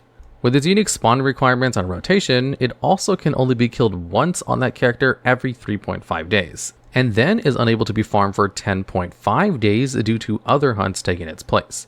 If you were farming the rare on just a single character, this means you would only get 26 attempts a year per character for a roughly 1 to 2% drop chance mount. If you multiply this by the amount of characters you're able to get to the maw at the maximum of 60, you will reach 1,560 attempts a year, and hopefully by then you would have gotten it. But they don't call the maw the hell of WoW for nothing. And number 4 on this list, we have the Marrowfang mount added on release to Shadowlands and can be obtained from the last boss of the Necrotic Wake on Mythic difficulty. This mount was relatively straightforward in farming and only required you to run the Necrotic Wake dungeon on Mythic difficulty only and killing the last boss. This means you can get only 1 kill per week on each character at 60 maximum, if you have that many characters to run through the dungeon. The drop rate is already at 1%, like many other dungeon raid drop mounts, and netting a collection rate of 9% in the player base. When Shadowlands was current, you used to be able to run this dungeon as a keystone, and this would cause high-end collectors to spam low-level keys and carry low-level people to get as many attempts as possible without the annoying need of over half 100 characters. It made more casual players get to possibly experience something closer to higher-end content, as they would very often get carried towards their goals by die-hard mount farmers. Some drops during current could sell for hundreds of thousands, if not millions of gold. And at number 3, we have the Armored Chosen Toralis. This mount was added at the beginning of Shadowlands as a reward for completing the Things to Do When You're Dead meta achievement. Shadowlands had the unique system of mini-games when it was created, and these progression systems could be upgraded over time with the game's universal currency, anima, and redeemed souls obtained from the maw. Anima could be rewarded for just about anything, from things as simple as killing an open world rare or slaying raid bosses on A difficulty. For the Necrolord specifically, this minigame would come in the form of the profession-like system where you create your own undead construct with crafting materials. These constructs offered many weekly quests that gave you even more materials to craft more of them, and cosmetics to dress them as you enjoyed. The achievement to obtain the mount required you to complete all 31 weekly quests, which were on a completely random rotation each week. You could spend months on this step alone for your mount and not even be as close as you'd like. You also needed to craft every construct, which required level 5 of the Sanctum, which could take you on a grind of its own. After that, you must craft 100 anima-bound wraps, another item you can craft with the system, and collect 25 of the special cosmetics for your constructs. This achievement is also not account-wide, meaning you cannot potentially get different weeklies across multiple characters and finish the grind just in a few weeks, unfortunately. With a bit of RNG, you could, at minimum, be done in around 2 months or so. And at number 2 on our list, we have Vengeance from the Sylvanas Windrunner in Sanctum Domination on Mythic difficulty for patch 9.1. This mount was added as a final reward for players that would defeat the Sylvanas encounter in Mythic difficulty, and back in Shadowlands, it was a guaranteed 100% drop chance, with 2 per raid of 20 members. With Shadowlands no longer being current content, the twice per raid has been removed, and the drop chance is lowered to a 1%, like all Mythic mounts before it. Shadowlands is also only one expansion behind Dragonflight, so farming on Mythic has still proved to be difficult at times, especially with less systems to improve player power, and requires multiple players ranging from 10 to 20 at a time. This means in order to effectively farm this mount, you would require the help of others, and it may be difficult in finding a group of decently geared players to aid you at times, and some people are unfamiliar with their mechanics even years after release. Because it was a raid, you could only farm the mount once per week per character on just 1 difficulty. Since not everyone understands the fight, however, you could spend the entire lockout attempt just to reach Sylvanas herself, and upon arriving, your group might not even be able to kill her. This would result in players in lost lockouts and making it much more difficult to farm consistently every week for those who missed out during current content. According to data for Azeroth, the mount only has a 2.5% acquisition rate on all WoW accounts, making it not just one of the rarest mounts from Shadowlands, but also one of the most difficult to farm as it requires the help of others, but the lack of how many runs someone could do per week. And finally, at number 1 on this list, we have Xerath Overseer from Jailer on Mythic difficulty from several of the first one's raid added in patch 9.2. For the same reasons that Vengeance was difficult to obtain, so too was the Xerath Overseer, but with much more heightened requirements. Not only was this a tier above SOD, but the Jailer himself had tricky mechanics of line of sighting him and pits players could fall into and die. Many players have the common mindset of just rushing every boss they see on legacy content, and just stand and hit the boss until it's dead and collect their loot when the fight is over. This rule doesn't always apply very well when the expansion is only 1 or 2 years over and can create high wipe counts for uninformed groups. The Jailer had a mechanic where occasionally he could perform a cast called Relentless Domination. This mechanic would mind control anyone within the boss's line of sight unless they were to hide behind player-made pillars from the Rune of Damnation. Players marked with this rune would need to jump into the empty pits of the fight's arena, and when the debuff expired, they would explode and be shot back onto the platform to fight the boss, and a pillar would follow behind them. Players unaware of this mechanic would end up getting mind controlled almost instantly, and cut the damage required to down the boss almost in half, if not entirely, and cause a quick wipe. So overall, not only would you need a larger group of people to help you in farming this mount, but they would also need to actually have an understanding of how to do the fight for your attempts. And that will complete our list. Shadowlands had such a large abundance of mounts, it's almost impossible to pin down just 10 as the hardest, especially when obtaining some of them were almost the exact same method, or just came from a different source at an easier activity. Since the beginning of WoW's creation, players have had the ability to add titles to their character's name, showing off their accomplishments and prestige to everyone around them. These titles could be obtained from high-end mythic raiding, PvP, or even just pet battling a lot. Over the course of this video, we're going to go over the hardest to obtain titles of the game. The rules for this list are pretty simple. Any currently unobtainable titles or titles that will very easily be presumed to be removed will not be included on this list. This means rank 1 PvP titles, even the current seasons, will not be part of this list, and any other removed titles as well. For our very first entry, we have the Crypt Keeper title from Shadowlands. This title will be given to the player upon completing the Accuser Avowed achievement in Revendreth, rewarding Crypt Keeper. This achievement has one of the lowest obtain rates in the game's history, and its grind shows why. This would be a 3-part achievement, and to complete the first one, Crypt Kicker, you would need to open 50 Atonement Crypts. To open these crypts, you need to farm mobs in the Halls of Atonement open world, not the dungeon. These mobs would typically have the Depraved tag at the beginning of their name, and killing any of them has a chance to drop a key. You would then take the key and open a crypt and do this 50 times total. The second achievement, called Absolution for All, can be completed by helping 100 fugitive souls complete a ritual of absolution. As you farm the depraved mobs of the zone, you will occasionally come across friendly ghost NPCs that are chained to the ground. You can speak to these NPCs and select the dialogue option, and they will begin to follow you around. You can take these souls to the gargoyle statues around the area and find a group of friendly Venthyr NPCs who will now have the option to begin the ritual with the spirit you grabbed from earlier. You'll be prompted to kill a couple of mobs that spawn from the ritual, and once the soul is freed, you can leave, earning a credit towards the 100 needed for the achievement. For the final achievement, It's Always Sunny in Revendreth, you will need to kill 10 Inquisitor NPCs that are scattered around the zone. These NPCs will be completely immune to your damage, unless you acquire their Sinstone and read it out loud to them, making them vulnerable.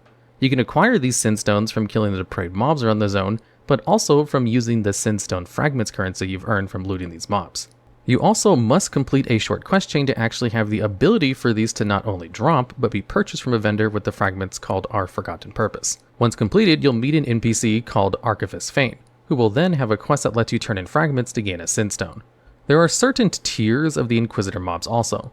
These tiers are just the generic Inquisitor, the High Inquisitor who needs the blue quality Sinstones, and the Grand Inquisitor that requires the purple quality stone. For 100 stone fragments, Fane will offer you a baseline Inquisitor stone. For 250, he'll offer you a High Inquisitor Sinstone instead. In the case he gives you a Sinstone of an Inquisitor you already have, you can delete the item and then turn in another batch of fragments for a new attempt. When you kill a High Inquisitor, you will receive a Grand Inquisitor's Sinstone fragment. Upon collecting 10 of these items, you may turn them in for a purple quality stone. This means you must kill at least 20 High Inquisitors total before killing the 2 Grand Inquisitors, leading to about 5,000 Sinstone fragments if you were to never loot a stone off of the depraved mobs. After completing all of these steps, you would receive your title and be done with the grind. This grind can be completed in a single day if you're lucky enough. What made the grind slightly easier back in Shadowlands, however, was the ability to realm hop. With these zones mostly abandoned, realm hopping is no longer a viable option and can lead to players grinding for days, if not weeks on this title alone, depending on their commitment. Due to the small amount of RG and amount of time invested in this achievement, it makes the top on our list, but with the ability to finish it within a day with no help, it earns the bottom spot at number 10. Following number 10, we have the Insane title. This title will be rewarded to a player upon completion of the Insane in the Membrane achievement. Essentially, what the achievement asked you to do was earn a high reputation with a certain amount of factions.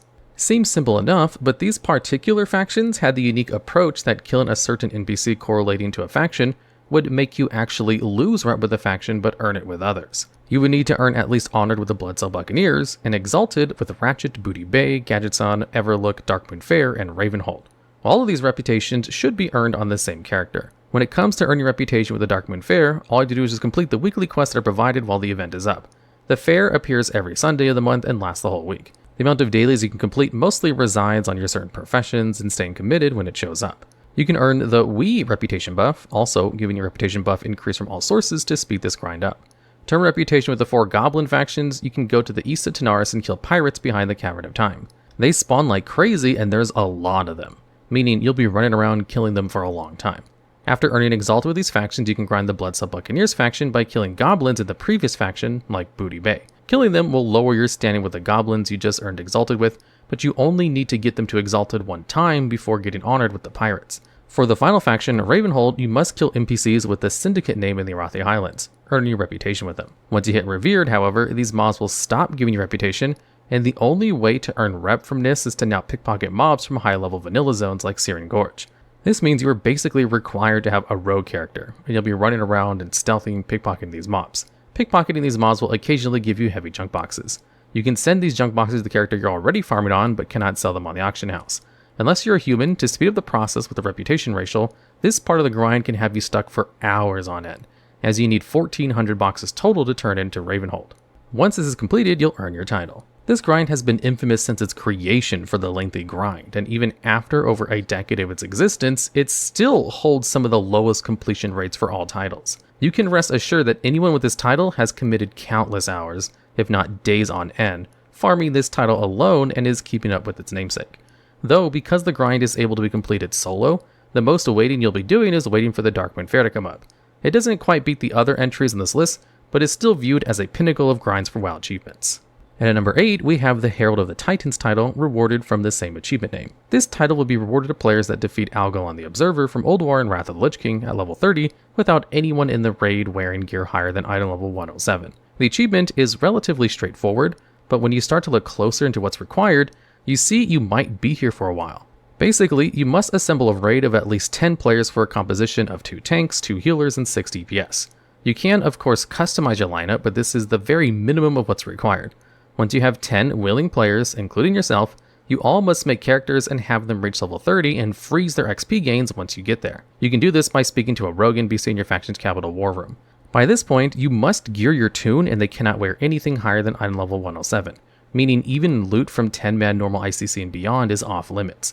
As a solo level 30, you cannot clear these raids and you will be forced to employ the help of your fellow raiders to carry you through the content and obtain your BIS gear for this level. Once you have fully geared out your team with nothing higher than item level 107, you may journey to Old War and begin your quest. There are 2 methods in clearing the bosses to reach Algalon. The first is having a high level character pre-clear everything with a level 30 character present, but has been known to have buggy and inconsistent results. The second option is to clear the bosses in your path to reach Algalon himself, requiring you to learn the fights and strategize new methods of killing them for your achievement.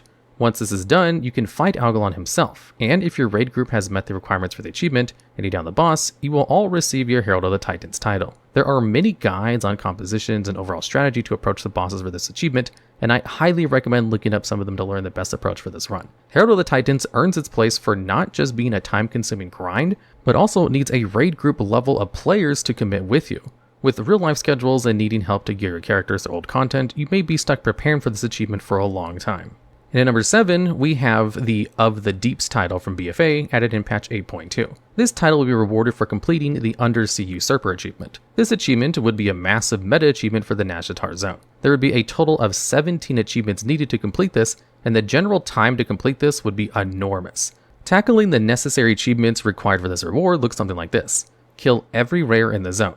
Open tons and tons of treasures. Explore the entire zone. Complete 30 different daily quests. Defeat all of Azara's champions from a special world quest. Earn Exalted. And level all of your followers to the maximum rank. This is an incredibly brief summary of the meta, and there are even more necessary steps to attain this title. To explain how to complete each achievement in one video would require a video of its own, so we'll go over how the duration of this grind is really long. Upon completing the intro to Nazjatar, you'll meet your follower, and this follower will accompany you throughout all world content in the zone. You can level this follower by doing the daily quest it offers you, and there is a total of 3 followers. This would be the most vital part of the achievement, as you must maximize them all. This task alone will, at minimum, take you 90 days to finish. This is also implying you never miss a day of dailies and keep up with it every single day for 3 months. Leveling your follower alongside the various other achievements this grind forces you into will leave many players stuck for an uncomfortably long amount of time. Though, because this achievement has a very set time on how long it will take to complete, rather than relying on RNG to factor in your chances, it doesn't earn any higher in this list, despite being one of the lengthier grinds in the entire game. In addition to the title, you will also receive the Snapback Shuttler mount, making the grind you put up for more than worth it in the end. There's no real way to cheese this achievement's duration either, meaning no matter what, you will be on this farm for a long time. And at number 6, we have the Abominable title from Shadowlands. This title will be given to players upon the completion of Things to Do When You're Dead achievement, when part of the Necrolord Covenant. This would, like the previous entry, be another massive meta achievement tied into daily and other various activities throughout the zone's content. In Shadowlands, you could select one of 4 covenants, and one of these would be the Necrolords. Upon selecting this covenant, you'll be allowed entry into their base and access their mini rewards when completing their content. For the Necrolords specifically, you could earn the title Abominable. Every covenant had a mini-game that could be unlocked through the Covenant Sanctum upgrades, and this game was the core function of the achievement to reward your title. To unlock this upgrade, you must obtain enough anima and redeem souls from the Maw. You can farm these souls infinitely in either the Maw or Torghast, and it will reward you with the necessary currency. When it comes to anima though, you can just complete any form of content in the Shadowlands and it will reward you some anima needed to upgrade your Sanctum. This is important as the achievement will need you to maximize the rank of your Sanctum to completely finish the achievements pertaining to it. Once you have done this, you will unlock the Abominable Stitching minigame, which allows you to create your own undead constructs through a profession-like system. You could collect the necessary materials by killing anything in the open world of the Shadowlands and completing weekly objectives provided to you by the constructs you made. Basically, the beginning will be incredibly slow in terms of finishing your grind, but as you get closer to the end, you will notice it begin to speed up. Each construct would offer you a weekly quest at random, and one of the more time-consuming aspects of this meta would be to complete every single weekly these constructs would offer you. This part could leave players stuck for months, if unlucky, and spending much more time than the previous entries for Of the Deeps. You would also be prompted to create every single construct and obtain 25 cosmetics for your constructs. These cosmetics could typically be crafted with the same materials you used to make the constructs in the first place. The easiest portion of this achievement would be completed when crafting 100 anima-bound wraps to summon Visectus, Spectre of War. These wraps also share the same crafting materials, and you would only need to summon the associated NPC once. Depending on your RNG, this grind can take you an unbelievably long time, but can thankfully be entirely soloed. Similar to the Of the Deeps title, you will also receive a Taurolus reward mount in finishing the grind, making it more than worthwhile to complete this farm. And at number 5, we have the Trainer title. This title will be rewarded for players upon finishing the Deadly Pet Brawler achievement. The grind for this achievement was incredibly simple, but very time-consuming. In Mists of Pandaria, Blizzard would introduce a new system pertaining to your companion collection that would allow you to participate in a turn-based Pokemon-like minigame called Pet Battles. You could level your pets to level 25, and each level would improve their overall performance and extra abilities. Each pet would be given a family type, meaning that certain pets would be able to counter other pets. As an example of this, having an aquatic pet will do bonus damage to elemental pets, but take extra damage against flying pets. Each pet's family also had unique effects, like the undead being able to return to life during combat with just 1 HP, so they get 1 extra hit in on their opponent. This system is very generally ignored by players, but Blizzard continues to iterate upon it because of how fun it can be for the casual player, and is regarded as a genuinely fun way to pass time in WoW. Blizzard would implement pet battle dungeons and legendary pets across Azeroth for players to participate in, challenging their thinking skills and grinds and collection for the perfect pet to counter these difficult challenges to be given the rewards. They would also be given the option to PvP against other players' own pets. For the Trainer achievement, you must win a total of 1,000 PvP pet battles through the Find Battle function, with a full team of level 25 pets. Find Battle was just an LFG-like style system which would pair you against a random player who had also queued for the content with you. This achievement was relatively straightforward, but because the players you're placed against are entirely random, you may accidentally walk into an entire team of pets that perfectly count as your own and lose. You must win to earn credit towards the achievement, and 1,000 wins, easy or not to some, is definitely a time sink. Thankfully, this achievement is account-wide, meaning leveling alts by completing pet battles can help you in killing 2 birds with 1 stone. However, the queue times of these PvP battles are what really make the grind for this achievement, as there is really no incentive for players to pet battle outside of achievement hunters, and is generally disregarded as mentioned before. You could farm for this title for an insanely long time and be bored the entire time, waiting in queues and then maybe winning against your opponent, though it's not as bad as what's to come. And at number 4, we have the Nemesis achievement titles. These titles would be added in Warlords of Draenor expansion. In WoD, your character would be given its own personal garrison where you could build your own custom buildings. These buildings would often unlock additional content in the expansion, some pertaining to professions and others being the Gladiator Sanctum. The Gladiator Sanctum, once built, would give your character out of combat increased regeneration, save Fallen and Draenor zones, and most importantly, the Nemesis quest series. These quests would prompt the player to kill enemy players of the opposing faction in only Ashran or open world PvP of Draenor and slay a total of 500 of a certain race. There would be a version of this quest for every race, both Horde and Alliance, with the exclusion of allied races in Drakthir. You could only work on one of these quests at a time, and each race's title would be obtained in the same exact way, with the only difference being in which race you need to kill. For example, if you wanted the Deathstalker title, you must kill 500 undead characters, and only undead to earn credit towards this. Again, this credit is only earned through kills upon an undead in open world Draenor or in the epic BG Ashran. Because you can only work on one race at a time, earning each title can be an insanely lengthy process. In addition to these titles, some races simply have a much lower play rate than others. The most obvious example of this is there are more human characters than gnome characters. So when you want to farm the Gnomebane title, you will have a much harder time running into gnome characters, as they just aren't as popular as others. This unintentionally creates a much longer grind for players, and because you can only earn credit one character at a time, you can be stuck on just one title for an incredibly long time. If you're in a group with 5 other players in the same quest, however, each kill will instead credit you with 5. So if you kill a Tauren for the Butcher title with a group of 5 also on it, the Tauren now rewards you with 5 of the necessary kill credits. It really just depends on how lucky you are, but also you must actually kill the player. You cannot find just a way to AFK a battleground and earn credit towards killing enemy players for your quest. Many people just aren't that amazing at PvP either, making this achievement a very hit or miss in terms of attaining it, but surely harder than the other entries on this list. And because the method of obtaining every title is the exact same, it's shared in entry with all the other variations of this title, as just one cannot be mentioned without acknowledging all of the others. And at number 3, we have the Warlord of Draenor title. This title will be given to players when completing each Nemesis questline from the previous entry. This means you must kill 500 of every single race and only do so one at a time, as this quest does not allow you to earn credit for the race kills other than the one you are currently on.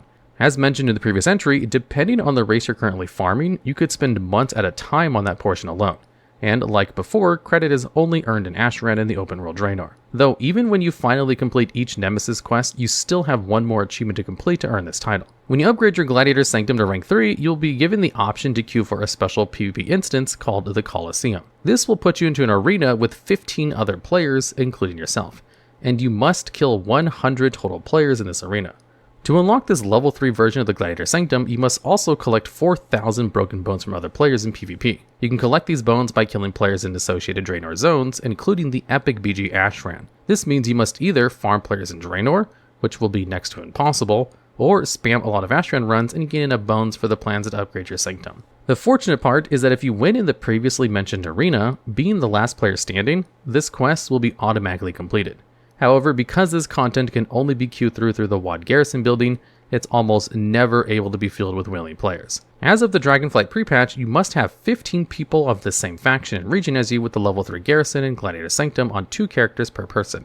If you win the arena, you will not be able to requeue for another week, meaning to help others in the farm, you will need a second character that intentionally loses over and over for the group. So in order to effectively meet the final criteria of this title, you need 14 other willing players completely willing to commit with you and perform high communication. Once this is all done, you will earn the Warlord of Draenor title for your character. Maybe someday Blizzard can bring this arena system back into modern WoW and allow anyone to queue for it as a PvP brawl, making the grind much easier than having to ask multiple people to help you. In total, you will need 3,500 kills on the enemy faction, 500 for each unique race. Even over a decade since its existence, over 99% of players do not have this title, and you will surely be grinding this title for months, upwards to years, depending on your devotion to it. And at number 2, we have the Bloodthirsty title. This achievement would be rewarded through its very straightforward achievement named 250,000 honorable kills. As the name implies, you must participate in PvP content and earn a massive total of 250,000 kills on enemy players. Not only is this grind just an insanely high number, but you must be present and contributing towards an enemy player's death, not camping a flag and waiting for the kills to rack up. There is truly no way to cheese this achievement, and you'll be on it for possibly years before even getting close to finishing the terrible task you've given yourself. Even though this achievement has existed since Cataclysm, over 13 years ago, this achievement only has a 2% collection rate amongst all accounts. Honorable kills are also not earned throughout your account. meaning you must complete this achievement on one character. It's a simple grind, but you will be on it for an insanely long duration, where even the most devoted to PvP players still do not have this achievement. For our final and hardest title to obtain in modern WoW, we have the Khan title, added in patch 5.2 of Mists of Pandaria. This title will be rewarded upon completing its namesake achievement, a massive PvP meta achievement that yields a completion rate amongst all WoW players at 0.3%. In order to complete this achievement, you must earn the Master of Battleground achievements from the Battle for Gilneas, Twin Peaks, Temple of Kot Mogu, Isle of Conquest, and the Silver Shard Mines. For each battleground, you must win 100 of each of those battlegrounds, and after this it branches into the uniqueness of each battleground. With Battle for Gilneas, you must capture 50 total flags, defend 2 bases in a single battle, win the battleground after being down 500 resources from the enemy, win in under 6 minutes, capture and defend a base in a single run, gasp under the double rainbow, win with the enemy faction scoring 0 points, capture 2 bases in a single run, defend 10 bases, win 10 Battle for Gilneas while controlling all 3 flags, win by 100 points or less, and get 10 honorable kills at each base in a single battle. This is just for the Battle for Gilneas, and completing these achievements can already be considered basically impossible by the majority of players, and for the most part, they'd be right. The difficulty aspect in these runs can range from generally just uninformed players on how to play the game, others not aiming for your goals, and a limit of 5 players to queue with an unrated PvP. You can technically queue against an enemy faction that purposefully allows you to farm these achievements and earn everyone their title, but the portion that blocks this from happening is the Master of Isle of Conquest achievement, which can only be queued for in unrated and is a 40v40 battleground. This means even with a group of 5, you must hope that the other 35 players in your team are up to par and can do what needs to be done. You must also completely stomp the enemy faction, as there's no world in which they would let you win, at least not all 40 of them. This achievement is incredibly difficult, and you will surely be on it for years on end, even when truly committing to the farm. The fortunate part is, however, some of the previous entries can be farmed while completing this titles grind, like the Nemesis titles, so it's not entirely worthless to push yourself and others as far as you can go in PvP. And with that, it'll complete our list. WoW titles always breathe a person's commitment and prestige into a certain activity, and many times these titles are removed from the game, proving their might in a certain time frame of WoW's content. Even after over a decade of existence for many of these titles on this list, people haven't earned or even heard of some of the entries on this list, showing how rare they truly can be to the general population of WoW. World of Warcraft has become infamous for its massive amount of cosmetics. In this list, we're going to be going over the rarest mounts in the entire game. The list, however, will not include unobtainable mounts like Gladiator PvP mounts, TCG, or BlizzCon exclusive type mounts. This list will only be going over mounts you can still obtain and how rare they are in terms of drop chance. Difficulty will also be measured, as a mount added in a new patch will technically be the rarest in the game, but only because it was just released and no one has it. To start us off at number 10, we have the Darkmoon Dirigible mount from the Darkmoon Fair. This mount was added in patch 7.3 of Legion and would cost players 1,000 Darkmoon tickets. The Darkmoon Fair is a monthly event that occurs on the first weekend of every new month and persists for a week, then vanishes until the next month, repeating this all year round. During the time the fair is up, players can complete daily activities and participate in fun, more non-traditional WoW quests. Completing these activities would reward the player with Darkmoon prize tickets, which can be exchanged for many items like heirloom upgrades, cosmetic transmogs, and the Darkmoon Dirigible itself. The farm itself isn't very complicated, it only requires you to be attentive at the times of the month and completing each available activity as much as possible on one character, as the tickets are not account-wide. Once you cough up exactly 1,000 total tickets, you can turn them into a vendor named Lahara and you can learn your mount. The unique thing about this mount, outside of its method of obtaining it, is there are not any mounts that share its look, and is the only real Zeppelin mount outside of the BFA promotional mounts. And at number 9, we have the Liberated Silvered mount. This mount was added in Dragonflight and release from a rare NPC called Breezebiter. This rare typically has a spawn rate of 1 to 2 hours, sometimes more, and when killed can potentially drop the mount it rides. The rate at which this mount drops has been pretty inconsistent even after a year of Dragonflight nearly. This mount still only has a collection rate less than 1% across all WoW accounts, according to data for Azeroth. Players report this mount reaching the hundreds range in terms of attempts, and like most rare NPC drops, depending on your RNG, determines how long a grind can be. The unique thing about this mount, however, is that if it drops, it has the ability to actually be traded to players who killed it with you. This means that if you got a group of friends to farm it with you, or in some old WoW accounts to spare, you could farm it across multiple people for more attempts per kill, and just trade them out to the person that needs it next.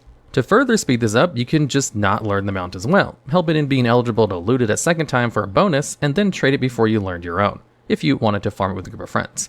I did say newer mounts wouldn't really count on this list, but with the collection rate being one of the lowest in the game, contending with other entries further down this list, even after a year of it existing, earns it a spot on this list anyway. And at number 8, we have the Ivory Hawkstrider mount, added in patch 7.1 of Legion. This mount would be a slightly different recolor of the infamous Swift White Hawkstrider mount from Kel'Thas Sunstrider in the Magister's Terrace dungeon. To unlock the vendor that sells you this mount, you must kill the Falcosaur Matriarchs during a Falcosaur Swarm world quest anywhere in the Legion zone. A mob called Orphan Falcosaur will eventually spawn, and you can lure it with food. It will then become a battle pet for you, and summoning it will offer you a series of daily quests you must complete that will make it stronger and eventually grow into a mount version you can ride. There are 4 versions of these mounts, but you only need to unlock one, and once you do so, you will approach Aviana in High Mountain while atop the mount, and she will now have an extra dialogue option for you to click. Doing this will unlock the Talon's Vengeance reputation NPC Trinket next to Aviana. From now on, Trinket will always be available to you and offer you the Ivory Hawkstrider mount at Exalted for 10,000 gold. Basically, to grind out this reputation, you must do a lot of PvP. Trinket will have 2 unique items called the Ivory Talon and Ivory Feather, and when used, they will enable you to earn marks of prey when slaying enemy players in PvP. Each mark will offer you 100 reputation with Talon's Vengeance. Doing some math, this roughly translates to 420 killing blows in PvP, not honorable kills. It's worth noting that these marks also work with the rep buff bonuses, like the Darkman Fair, meaning you can save them until the fair comes around and get more rep and require less kills. This mount was technically a secret mount, as obtaining it requires extra steps that can only be completed through a hidden reputation that is only unlocked through a small series of steps. Because of this, many people do not know this mount actually exists in the game, or understand its method in being obtained, creating an incredibly low completion rate. And at number 7, we have the Soaring Spell Tome mount. This mount was added in patch 9.1.5 in Shadowlands with the return of the Mage Tower, originally added in Legion 7.2 patch. The Mage Tower was a scenario with the purpose of challenging every limit your class and spec has, and seeing if you have essentially mastered the playstyle of your class.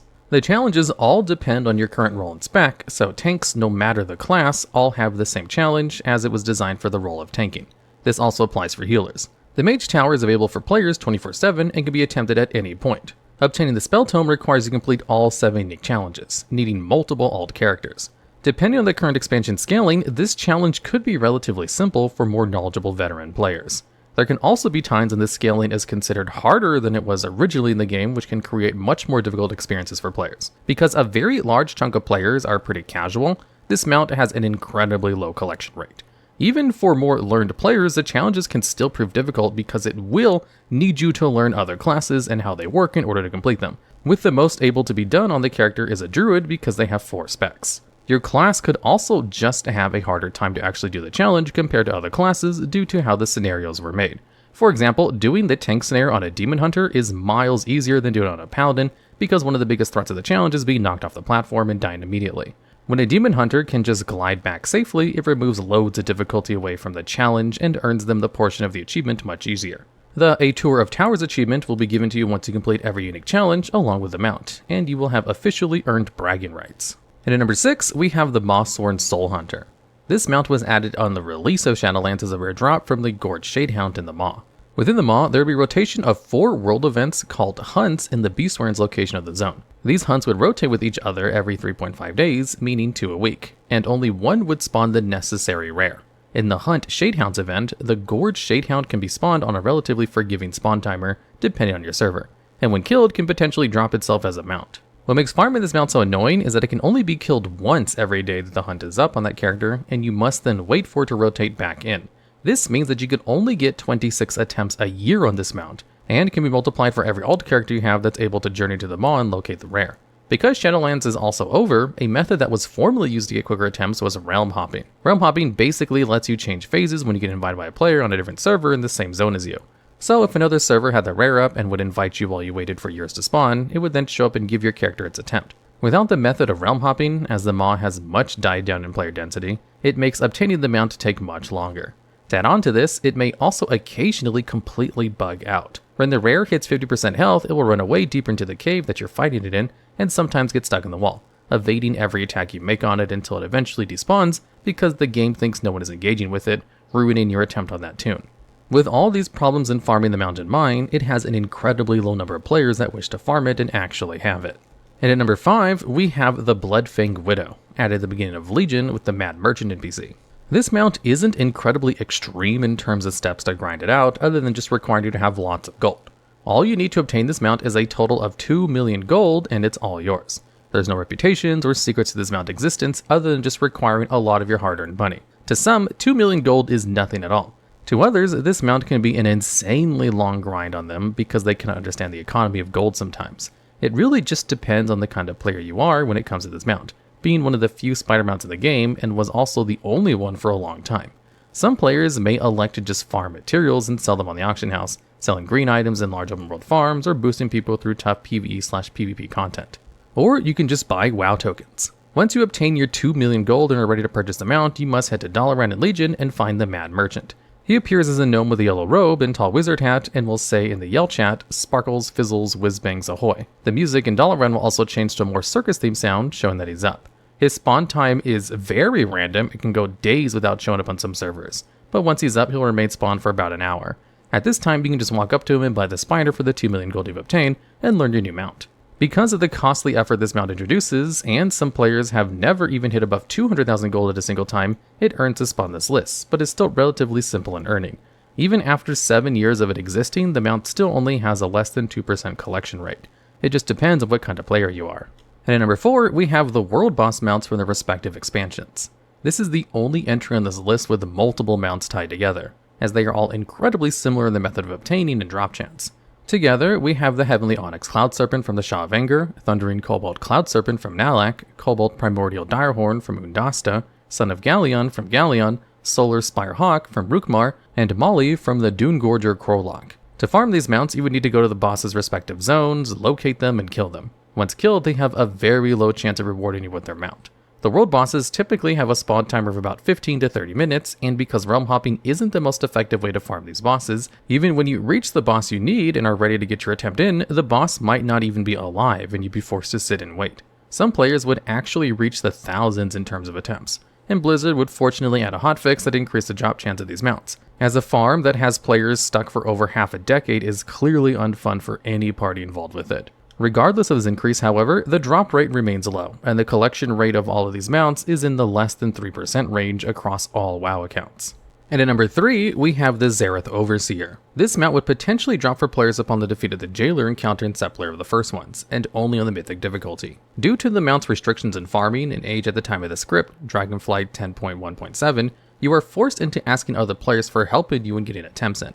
Because this raid is not super old still, and with how scaling works, many players need a skilled and geared group of 10 to 20 people to bring him down efficiently. The Jailer was the final boss of the Shadowlands expansion, and even now has both deadly mechanics and is no pushover to many groups.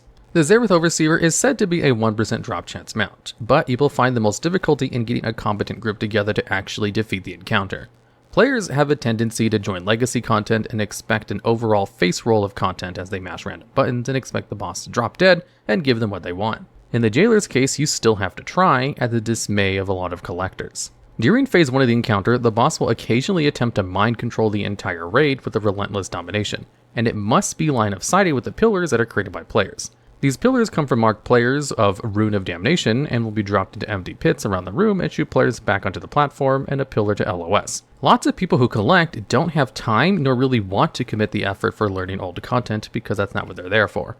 So when it comes to having to actually understand fundamental mechanics, they may just leave altogether or wipe your group at failing to do what is asked. This can result in many wipes or just failed attempts for the week overall. Even if you manage to kill him, you still only have a 1% chance to get the mount, and will likely need to repeat this process multiple times if you wish to farm across other characters, which can prove difficult as, like mentioned, you may spend more time just farming and gathering players who actually wish to help you. For our second to last entry on this list, we have the X45 Heartbreaker, formerly known as the Big Love Rocket. The Heartbreaker is a holiday mount added as the real-world counterpart of Valentine's Day. You can queue your character for the dungeon and will receive a heart-shaped box that will contain the mount within. This event can only be farmed for a few weeks in the year and will then vanish until February rolls around once again in a full year. The dungeon can be farmed once a day for every character and has the benefit of a larger drop chance for your first run of the day, encouraging more players to get at least one attempt for the day in while the event runs. The drop rate of the buffed first daily run is unknown, but the runs after this are supposed to have a 1 in 3,000 chance, or 0.03% chance. Obviously, this seems almost impossible to occur. And even since it was added in Wrath of the Lich King in 3.3, the mount still sees an obtain rate of less than 4%. It has only been 1 year since they added the buff, and more people definitely received the mount than before, so over time this number will increase. Even the most dedicated collectors, nearing 900 mounts, still do not have this mount. With such a really low drop chance and only a few weeks out of the year when it's available, it's become known as one of the rarest mounts in the entire game's history. Our final entry in this list is the prestigious Bloodforged Courser. This mount has a simple grind requiring the player to reach a total honor level 500 in their account. All it takes is completing PvP content in any scenario it exists, and you will earn progression towards this mount. However, the level 500 for PvP is so astronomically high that even incredibly dedicated PvP players who do nothing but PvP do not have this mount.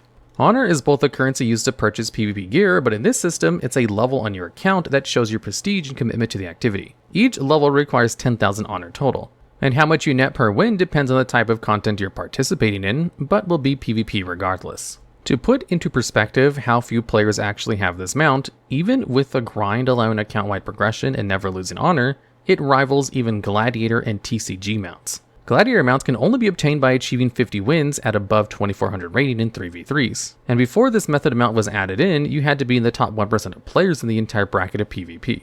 TCG mounts have all been removed and generally can cost players thousands of dollars for their worth nowadays, but this mount, which can be achieved entirely in-game, has a collection rate of a terrifying 0.58% across accounts. Players that obtain this mount have also been known to abuse and exploit in farming honor when it was added, creating a slightly non-artificial earning of this achievement. This means that players who earn this legitimately and without a bug is even lower than the mentioned percentage. If you see someone on this mount, you know for sure they are incredibly patient and committed. World of Warcraft Shadowlands is infamous for many endgame systems, and has seen its fair share of criticism even after its ending. Over the course of this video, we're going to go over some of the worst grinds from Shadowlands, and these grinds can include things from purely cosmetic to your character's direct power.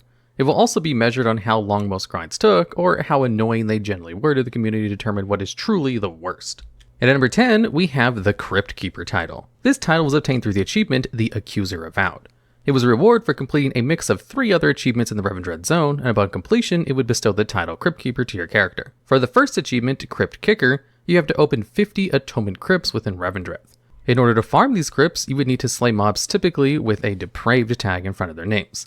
These mobs would have a chance to drop an atonement crypt key, which would then open the crypts in the open world. The drop rate of these keys would define how long you'd be stuck on this part of the achievement, as it was around 2 to 4% per depraved mob for every key. However, there was a small event in the area that would spawn in the middle of every hour and came with it a friendly ghost NPC and event their mob. When you would give the ghost 30 infused rubies, a currency obtained from killing rares and looting treasures in Revendreth, and if the ghost happened to be a mob named Gajiji the Tomb Raider, it would give you a buff with an increased chance for depraved mobs to drop more keys. The next achievement is Absolution for All. This achievement asks you to help a total of 100 souls complete a ritual of absolution.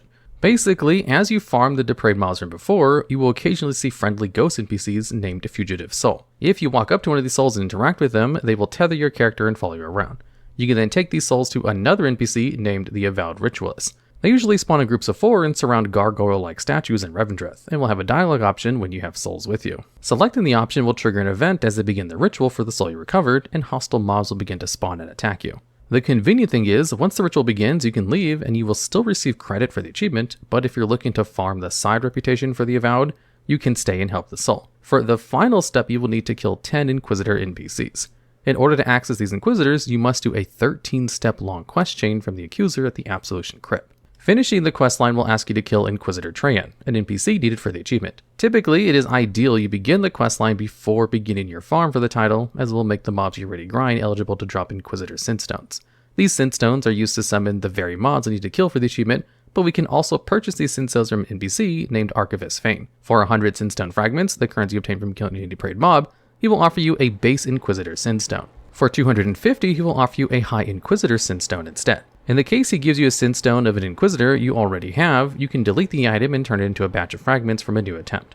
For the Grand Inquisitors, you require luck from the depraved mobs to give you the Synstone, or collect 10 Grand Inquisitor Synstone fragments, and turn them to the Archivist Fane for their Synstone. This means you will kill at least 20 High Inquisitors total before killing the 2 Grand Inquisitors, leading to about 5,000 Synstone fragments, if you're never able to loot one off the depraved mobs. It may seem like a long grind in writing, but typically this grind can be completed with a group of 5 or solo in about 10 to 12 hours, especially with flying now being introduced since its inception in an entire expansion since.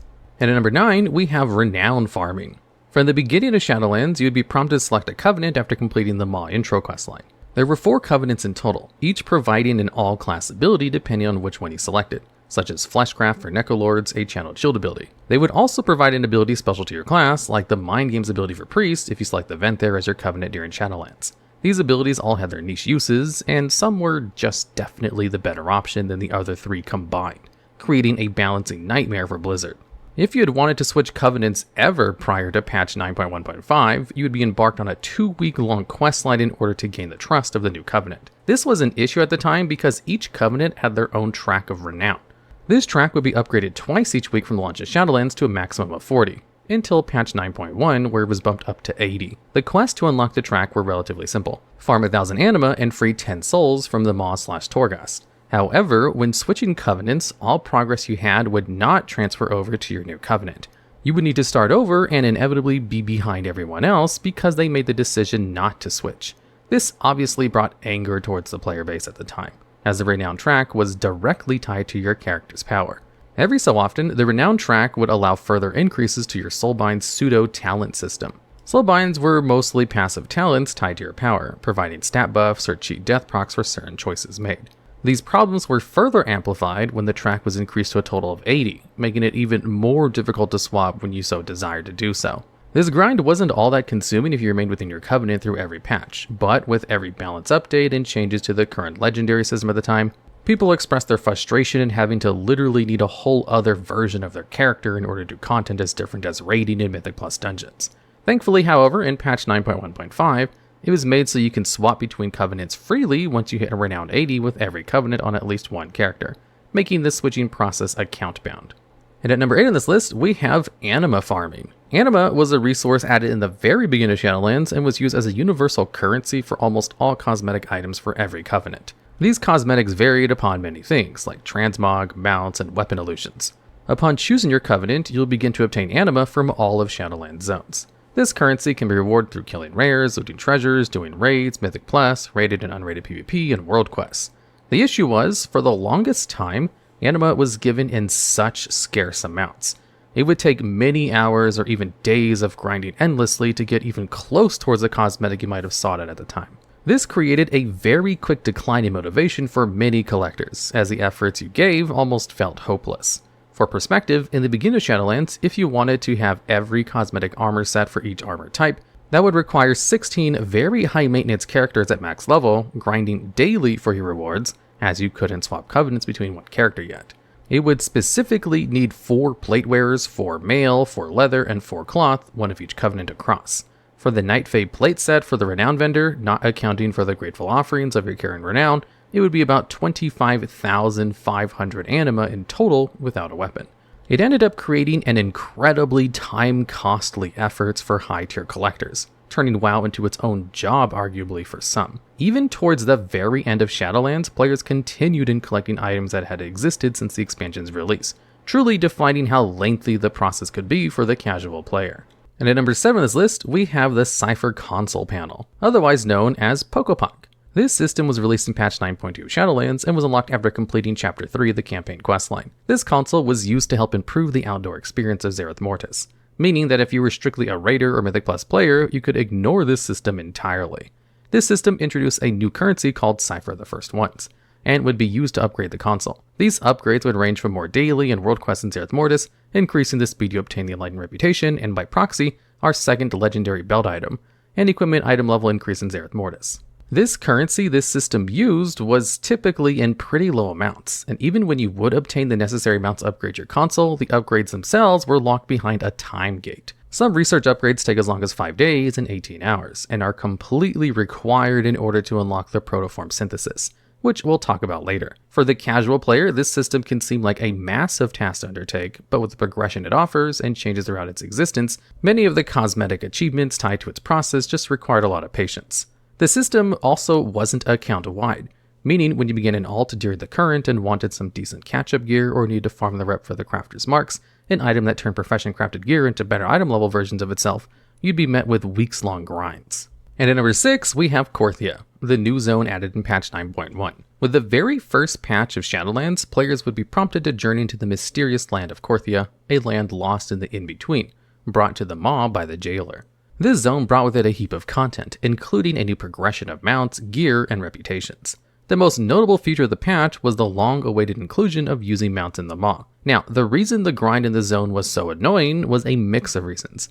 Some could argue it was the strange nature of the zone and just generally feeling bland to players, or maybe people just wanted the ability to fly and not run. Korthia brought with it many new cosmetics for each individual covenant once again, making farming similar to requiring multiple characters with high maintenance. These cosmetics could be obtained through either purchasing them with Stygia from the reputation vendor, a currency looted from completing virtually any task in the Maw or Korthia, or through dailies at random. At this point in the expansion, players were already given a mesh of daily activities, or chores to some, so stacking even more tasks on top of it soured the taste in many players pretty quickly. Sometimes in order to farm the new mounts, players would swap all of their characters to a single covenant and send their alts at the farm non-stop with the chance of getting the cosmetic they sought. As an example of this being Fleshwing, a rare that would occasionally spawn required to be a Necrolord in order to loot its egg, which would then turn into a mount. Korthia also introduced the Archivist Codex into the game. This progression system was implemented in order to help alts gear their characters, and once reaching Exalted, could allow main characters to buy sockets for their gear. This reputation could be leveled through obtaining items through many of Korthia's rares and treasures,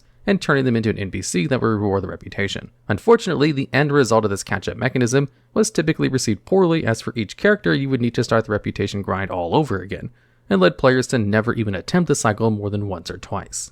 And at number 5, we have Torghast. Upon the release of Shadowlands, a new infinite dungeon would be released to players to run. Torghast's purpose on launch and to the end of the expansion was used to obtain currencies to craft your powerful legendary items. These legendary items could change how a class would play almost entirely, and varied extremely from class to class, but were absolutely a requirement for all players in order to play the current content. At first, Torghast was received rather well, as when you run the instance, you scale up a dark tower and kill anything in your way and complete puzzles. As you would do so, your character would receive large buffs and could make you as powerful as raid bosses and one-shotting anything that gets in your path. It goes without saying that players enjoyed feeling overpowered and running over enemies.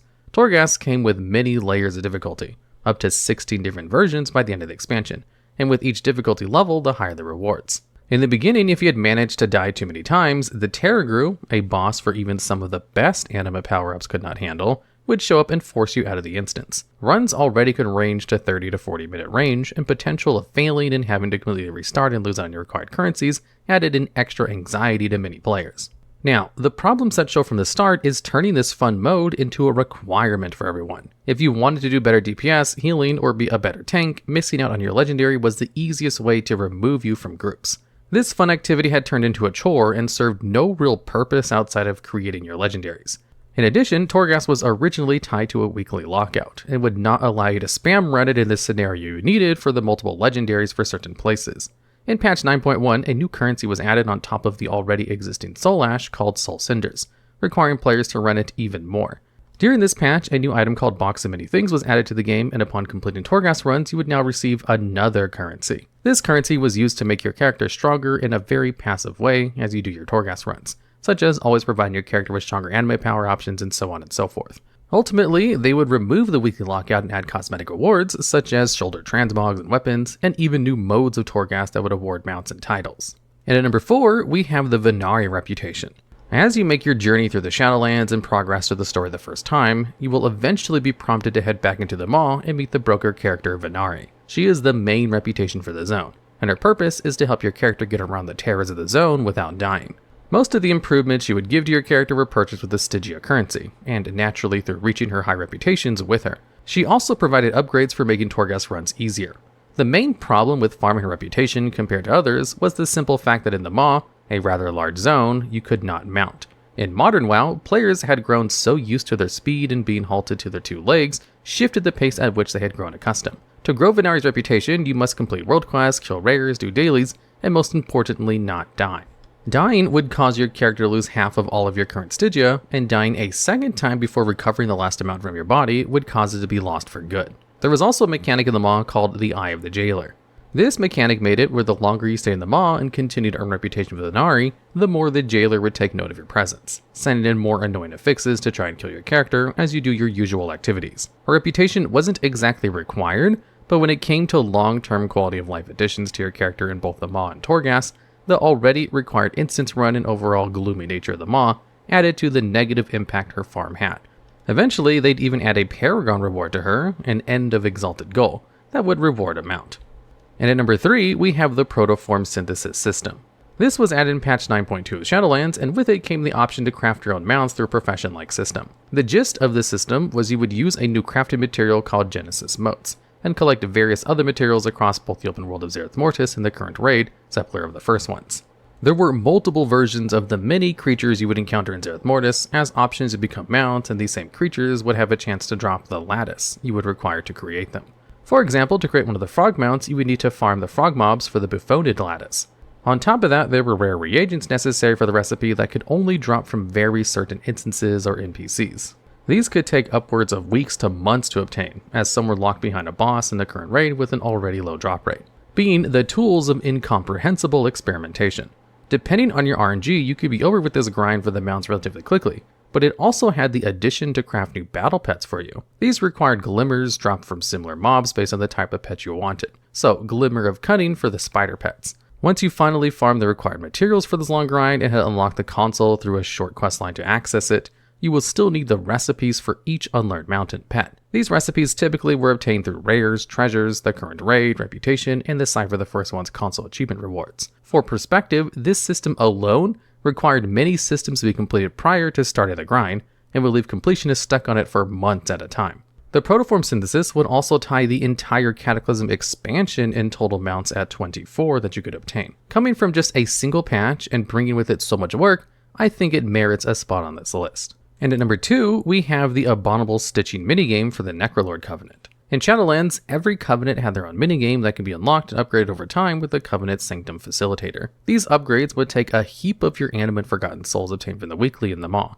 Once unlocked, just outside your Necrolord Sanctum, there would be a new location of NPCs offering weekly quests and profession-style stitching tables to create your own constructs and abominations. These constructs would often need multiple unique crafting materials called malleable flesh, that could be farmed off of any mob in the Shadowlands or by completing the weekly's minigame offered, which rewarded superior parts. The superior parts could only be obtained through the weekly quest, and if you ran out of these parts for the week, you'd have to wait for the next reset. These weeklies were completely random, and had a total of 31 weeklies. Each weekly would change depending on the constructs you had at your disposal, and more would become available with the more you created and upgraded your sanctum. On top of the mini weeklies you would hope appear were customization options for your constructs, using the same materials to create them. 25 of these options were required for a meta achievement relating to this minigame, and upon completion of the meta, you'd receive the Armored Chosen Taurolis mount. The meta achievement asks you to complete all 31 weeklies, obtain the cosmetics for your constructs, create every construct, and contribute 100 anima-bound wraps, an item that can be crafted with a stitchable table to summon Visectus. This Covenant minigame specifically was a much larger grind than the other 3 Covenants, because completing it required lots of RNG in getting the correct weekly and managing extra crafting materials in this process. This isn't to mention that completing it also took the fully upgraded version, similar to the others, requiring a total of 26,000 anima and 141 Forgotten Souls from the Maw. This means before the changes to save as many souls as you want towards the end of the expansion, just getting the Sanctum to where it needed to be could take upwards of 14 weeks when you could only receive 10 souls a week.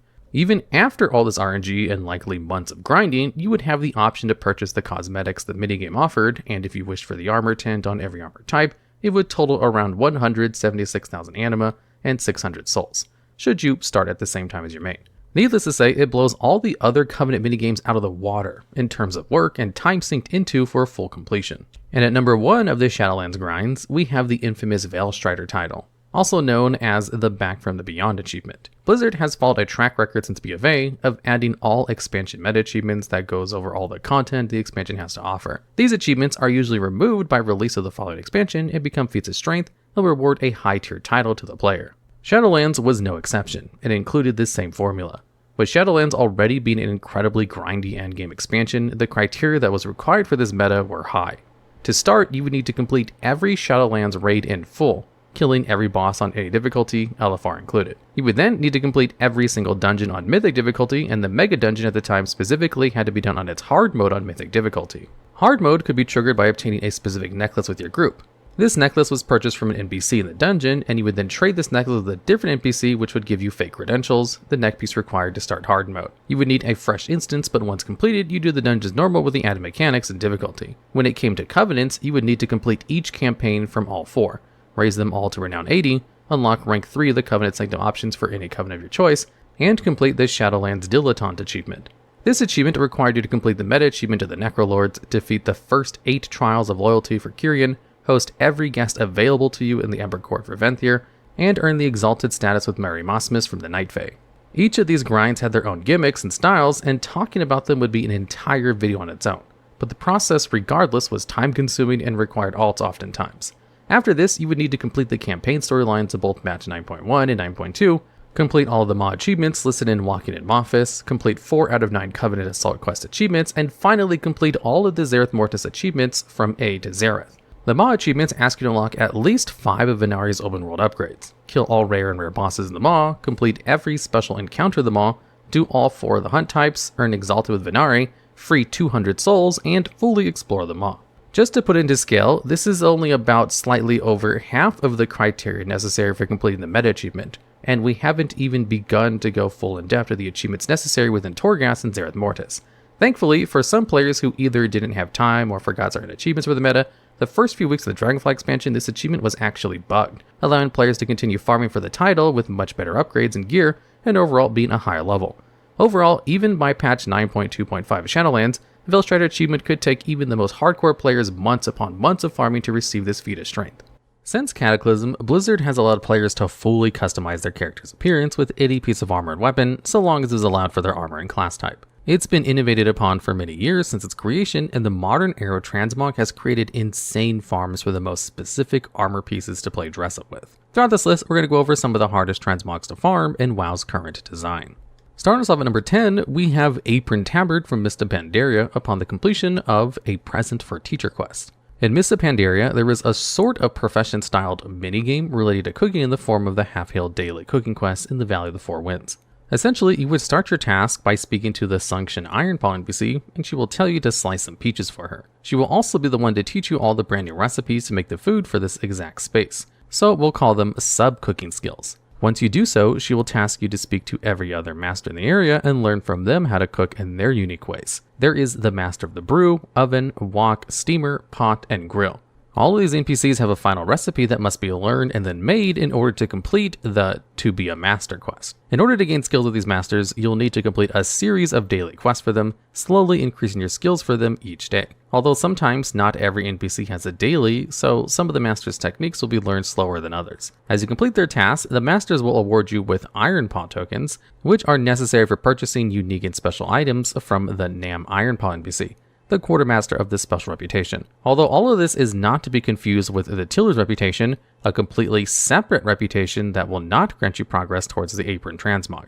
Eventually, Nam Ironpaw will allow you to infinitely farm the Ironpaw tokens in the form of bundles of groceries, which are created by purchasing an NPC item from Merchant Chang and combining them with the various amounts of random Pandaria materials. Once you have farmed up to 50 of these tokens, you can use them to purchase the Cooking School Bell, the next step to obtaining the apron. However, you cannot purchase this item until you've completed the To Be Master quest mentioned previously. So the many-day process of dailies to master each cooking style will be required no matter the amount of Ironpaw tokens you have before then. Once you've finally completed this step, you may buy the bell. Buying the bell and using it will then summon an NPC named Nomi, a Pandaren child.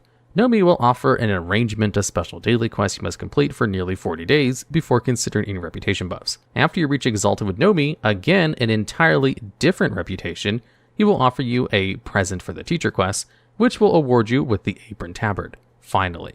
Just in case this didn't add the tabard to your appearance selection, as well, you can return to Nam Ironpaw and purchase the apron yourself for 50 Ironpaw tokens now that you've completed the quest. To dumb it all down, you're going to be doing a ton of daily activities for a good couple of months before seeing this tabard appear, assuming you never fall behind in your work or use any reputation buffs like the Darkman Fair Wii buff. The apron only gets a number 10 spot on this list, however, for being a pretty guaranteed grind.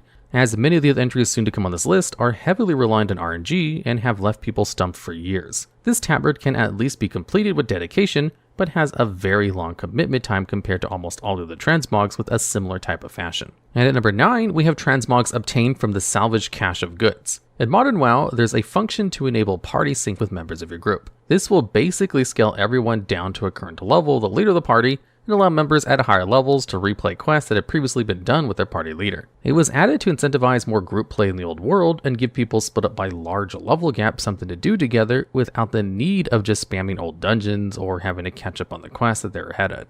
If you're a high level player helping your friend, you will earn equal XP based on your level and be able to earn a special chest called the Salvage Cache of Goods. Opening this chest will give you gear appropriate to your specialization in class, making the armor class specific and usually in the appearance of a boosted characters. However, very strangely but uniquely, the weapons that are attained from this box that are usually class specific are unrestricted. For example, the Blood Cake Rune Blade from this box is typically a Death Knight only weapon in the form of the Heart Elysian Greatsword. So this would allow a paladin to transmog a normally Death Knight only sword onto them. This box, however, is completely random in terms of what it gives to you, and it may take ages to get the very specific weapon that you want. You usually earn this chest from just doing the repeated quests with your friend, and opening it will scale the gear to your current level. Interestingly, the weapons from this exact box do not appear in your appearance section when you look for them word for word, meaning a lot of players don't even know this method of MOG even exists.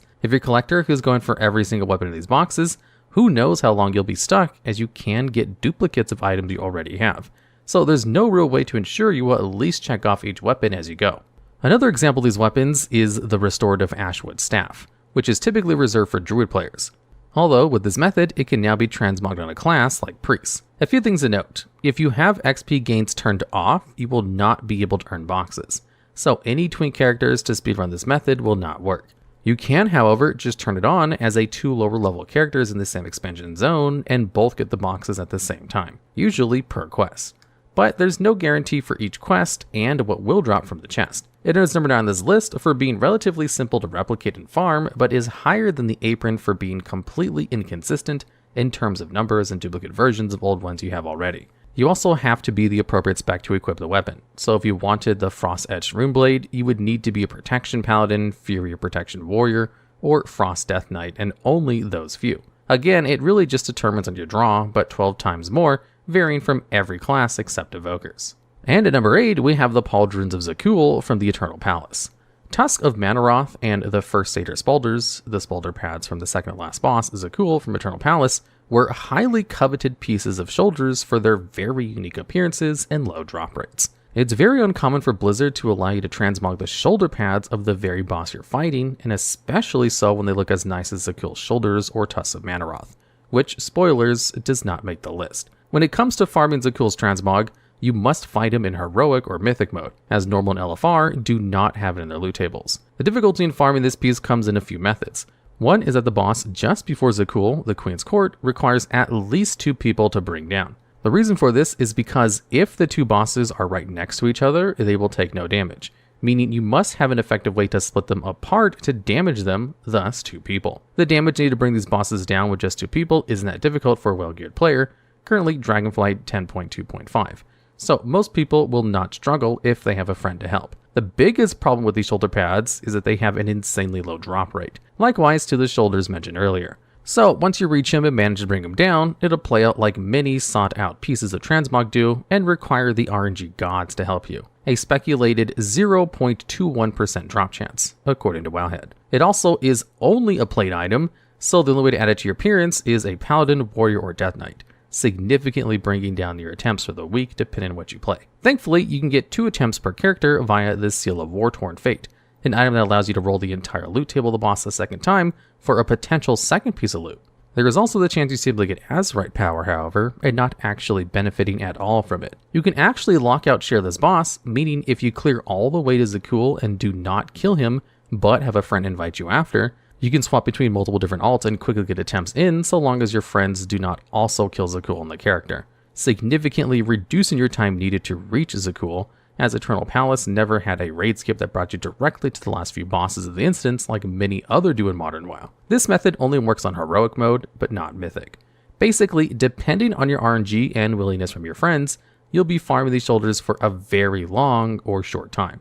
Though, to make it a bit more worth your time, these shoulders are actually the best in slot item for speed sets due to the long strider stat on the Azurite traits, and being the highest item level version of shoulders with this trait. The Zakul shoulders are only at number 9, however, because the next entries are considered more annoying to farm than just running into a raid and killing an old boss.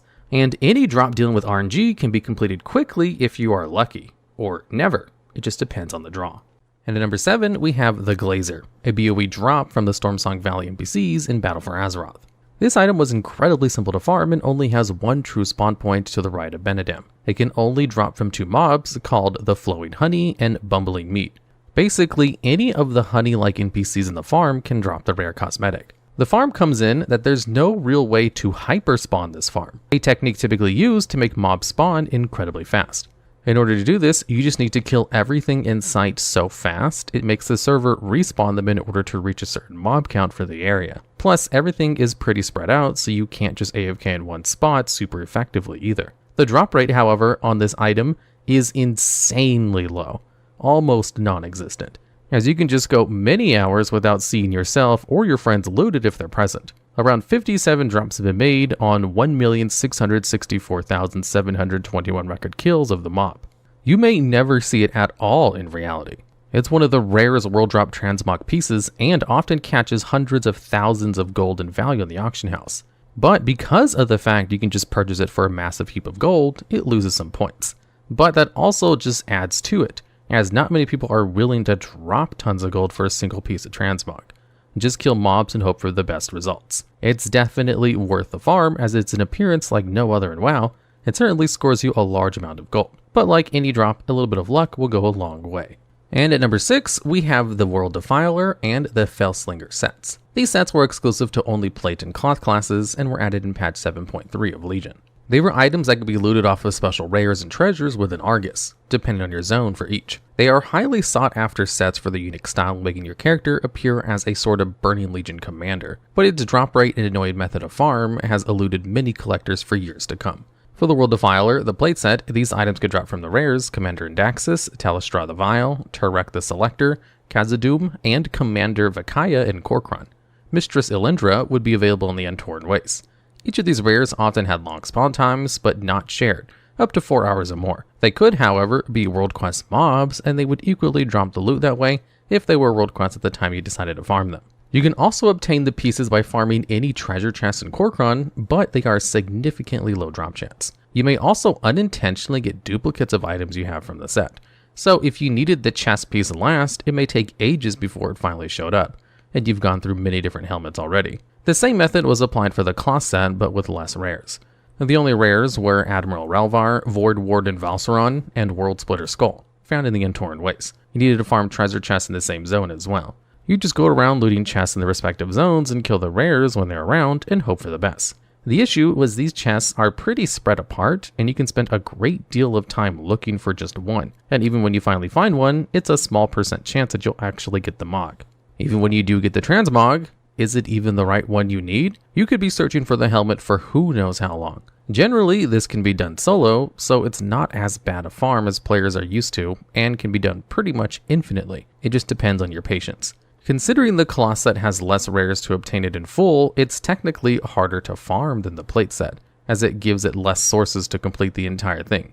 You also cannot fly in Argus, further adding to the duration as you were forced to the ground rather than your super speed dragon riding mounts in your other Azeroth zones. So, because of its infinite but super contrived grind, it's found itself at number 6 on this list. And at number 5, we have the Big and Walloper two-handed mace transmog. This mace was added in Shadowlands and shares a similar appearance to the Gilded Crusader's Morningstar transmog, but is instead a darker color on the edges rather than a bright golden color. Hovering over this item in the Appearance tab will reveal it to be a quest reward, when in reality it is looted from a special chest that spawns in Revendreth called Pugless Prize. There are only 5 known spawn points of the prize, and there's no assurance that one will always be up. There is a chest spawn in the Prideful Hamlet, Emberward, the Bandwood, Catacombs of Regret, and the Blistering Bog. Thankfully, your Covenant choice shouldn't matter, so you don't need to be allied with the Venthyr to farm this piece. In Shadowlands, Blizzard opted to change the previous emissary system into a daily pickup, where you'll be tasked to do world quests, loot treasures, or just kill rares. These dailies were called callings, and these callings would rotate every day and give you different tasks in each of the 4 zones in Shadowlands, not counting the Maw. For the chest to spawn, it specifically needed to be the A Call of Revendreth or rare resources. Basically, if the incorrect daily was provided to you, the chest would never spawn for anyone, and you would need to try again the next day to get the mace. And since the Call to X quest also rotated zones, it may not even be Revendreth when it comes around. Thankfully, the Rare Resources quest works for any zone and activates the chest spawns in Revendreth. If the correct calling is provided, all you need to do is now go to an available chest spawn in the zone and open it. Once you loot it, you have an approximate 0.3% chance to get this simple mace transmog. It's not really known why this piece of loot is catastrophically low in a drop chance, but when it comes to Shadowlands appearances, people can easily chalk it up to as bad design. There's no known method to increase the drop chance of this mace, and players have reported hundreds of attempts and never seen it, wasting weeks upon end. It's similar to many other entries on this list, but when you make it a bi-daily scenario, only strength users can loot it, and the fact that its drop rate is insanely low, there's no effective way to farm this item other than praying. It's super weird of Blizzard to make this mace so annoyingly hard to farm when it's just a simple recolor of an already easy to access mace from Revendreth zones. Either way, it earns number 5 on our list for being one of the largest hassles in WoW for a single item, but doesn't beat what's to come. And at number 4, we have the Duty-Bound Necrolord Transmog set. In Shadowlands, Blizzard has a pseudo minigame activity players could take part in by researching the Abomination Factor node in their Covenant Sanctum. These minigames change depending on your Covenant, and for Maldraxxus, you'd be able to create your own undead creations with a wide array of customizations. In order to do so, you need to deposit Anima and redeem souls, 2 currencies found in Shadowlands. Anima is found from basically any Shadowlands activity, and the souls can be brought to your sanctum after saving them from either the Maw or Torghast. To begin the farm for these sets, you must research the factory to rank 5, which requires 43,500 Anima and 145 souls if you're starting from rank 1. The minigame itself is mostly just doing weeklies for your creations and being rewarded with a craftable material in its profession-like system to make even more of them. At rank 5, you'll be able to craft the Unity construct. To craft Unity, you must create the Bindings of Wellbeing, which costs 1,750 Anima, 30 malleable flesh, and 5 superior parts, all of which can be obtained from your weeklies that you're doing previously. Now that you have Unity, you may ask them to follow you as their companion, helping you kill any mobs you run into. For a time, players believed that you would just get armor pieces for your set at random from every world quest you did Maldraxxus. However, this was then proven false. Blizzard implemented a strange flag type system to this transmog set. This basically means that only one world quest or calling can reward you the random piece of transmog at a time, and sometimes none of them could tell you which one it was. If the world quest was flagged internally to give you a reward, it was a 100% chance to drop for the transmog piece. Although the only real effective way to figure this out was to run every single world quest and calling to see what rewards you. And there's still the chance you don't get one at all. After you finally get your factory to rank 5, it really just comes down to knowing which world quest or calling gives you the armor, and repeating an ult if you wish for the other armor types afterwards. There's also a Discord called the Maldraxxian Unity Set Announcer, which helps call which current piece of content is giving people the duty-bound set pieces once a player finds it. This is until the world quest ends, obviously, and the search completely restarts for players. Basically, farm a ton of Anima and do world quests with your Unity companion multiple times, potentially months, until you have your set. Plate, mail, leather, or cloth is obtained all the exact same. You just need to be the armor type to get it. And at number 3, we have Zinrock, Destroyer of Worlds. In Cataclysm, Blizzard added a brand new profession called Archaeology. This allowed you to move certain sites around Azeroth and begin digging in them for special artifacts. Depending on where you were digging, you would get certain cultures' artifacts. For example, digging in Stranglethorn Vale would give you troll artifacts, which is necessary for obtaining Zinrock. These dig sites are spread all around Azeroth's zones, and if you run out of dig sites in Stranglethorn, you must move to another site in a different zone to force a potential respawn back in Stranglethorn. When you begin digging in the zone, you'll have a spyglass and glowing light indicating where to go. Upon reaching where it points to based on the code of the light, you may dig up the artifact and receive your currency. When you have enough of the currency, you can go to the Archaeology tab in your profession sheet and convert the currency into an artifact. Doing so will give you an item prompt and then change it into something new. This is how Zinrock may appear. However, Zinrock is a bit more special. In order to have the sword appear, you must first get your archaeology skill all the way up to 600 or higher. So you're already going to be doing a lot of tedious digging. Even when you get your skill high enough to actually obtain this, however, you only have a chance for Zinrock to appear. You literally may never see it, and players have gone actual years of not seeing the sword show up in their tabs. A common strategy seen for speeding up the digging process, however, is actually digging in Pandaria. If you raise your reputation with the lore walkers to Exalted, you can then purchase the Manted Artifact Sonic Locator item, which makes every single dig in Pandaria a manted one and is contained within the Manted Artifact Hunter's Kit. Even though you want troll artifacts, you can actually convert these manted artifacts into troll ones through Bran Bronzebeard in the Mogushan's Palace through restored artifacts. So if you get to Exalted and just farm your archaeology in Pandaria, you can greatly speed up your process to get what you need, rather than trying to force a respawn of troll dig sites in Stranglethorn or similar zones. Though, before you can purchase the crate of troll archaeology fragments, you still need to have 600 skill in the profession, so digging is your new motto. Occasionally, you will also loot a keystone called a troll tablet, a necessary material to have a chance at Zinrock appearing when you use it to convert your artifacts together. Once you're at 600 skill and have enough troll artifacts, just hope Blizzard is on your side and makes Zinrock available, as it may be more aptly named the Destroyer of Time. It's incredibly tedious and mind-numbing, and it's easy to see why the profession was left behind by Blizzard and Shadowlands, never being iterated upon since then. And at number 2, we have the Naxxramas Tier 3 sets. Originally, these sets were completely removed from the game back in Wrath of the Lich King and replaced with newer, recolored versions. However, in patch 10.1.5, Blizzard has added a sort of secret method to obtain these sets once again through a pretty lengthy process. To start off, you must unlock the old Skullomance. First, you must have someone with the Castronauts Bag of Horrors toy, or have it yourself. After this, fully run through the mop version of Skullomance and use the toy on a pile of bones in the top center room. It will spawn an NPC that is afraid of you, and removing the toy will then allow you to talk to her, giving you an inert spectral essence. This can be repaired with 3 dark runes, 5 essence of undeath, giving you the spectral essence trinket. The trinket then allows you to loot the ghosts of Sardaro to enter Old Skullomance. To get Eva's journal, you'll find it on the bookshelf in the viewing room in the mop version of Skullomance. The road ahead can be found in Corrin's Crossings inside a building, giving you the painting. You will then trade this to Ardis Renfri for the imported candle. The undelivered shipment of smokes is found in Stratholme near Urza's Grimm's tobacco place, and is traded for the tobacco field candle. The deed to Anderhall is on the wall to the right of where Rattlegore spawns in Anderhall itself, and is traded for the authentic Anderhall candle. Sardaro fountain water is located in the water fountain in Sardaro, and is traded for the stinky candle. The trampled doll is near a meat wagon in Daralshire, and is traded for the ghost warden candle. With all the candles, Eva's femur, which should have been looted when you first interact with her, and Eva's journal, you may return to the instance, and instead of going left, you go right and begin a ritual that enchants the journal. Doing so will allow you to run the old Skullomance instance for new transmogs. Now you have to go through Rattlegore in the old version and go to the bone pile to the left of the entrance to his room and loot the cracked Argentodon commission in the pile. You can repair it with 1 righteous orb and 4 true silver bars. Equipping the new trinket and killing Dark Master Gandalin in Old Skullomance will now drop a Dark Master's Scourge Stone, giving you a quest, and upon turn-in, you may now loot Scourge Stones. Go to Stratholme and you'll find the Eye of Naxxramas NPC.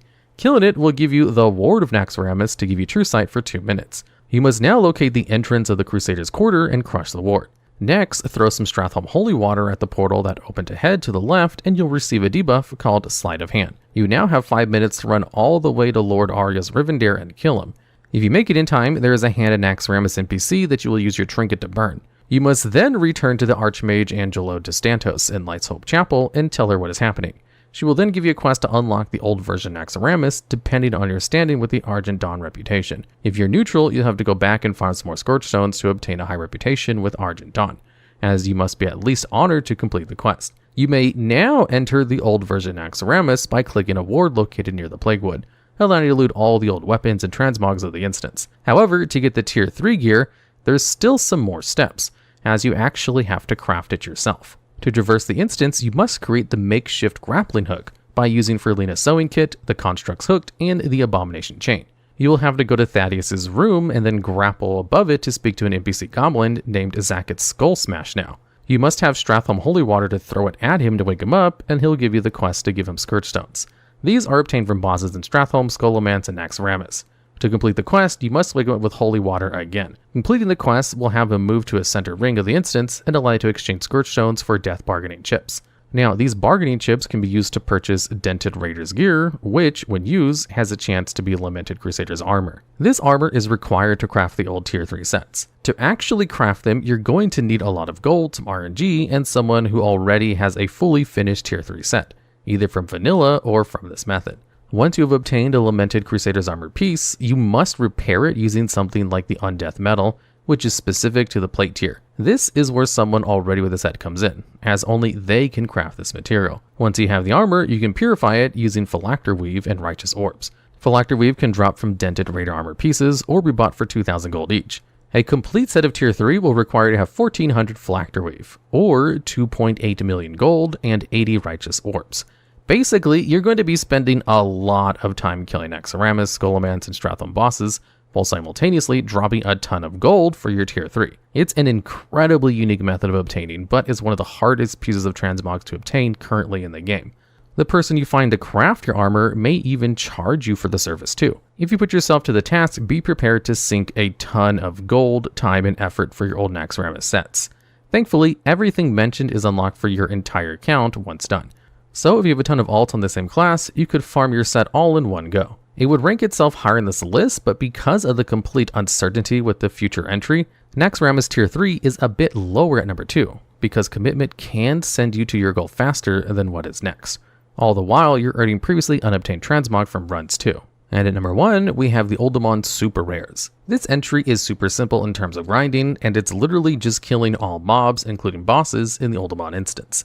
Specifically, the older version, not the Dragonflight one. Every NPC has a chance to drop a super rare item. These 8 super rare items are the Shadowforge Bushmaster, the Jackhammer, Pendulum of Doom, Miner's Hat of the Deep, Spaulders of Lost Age, Popple Fez, Gnu Sword, and Digmaster 5000.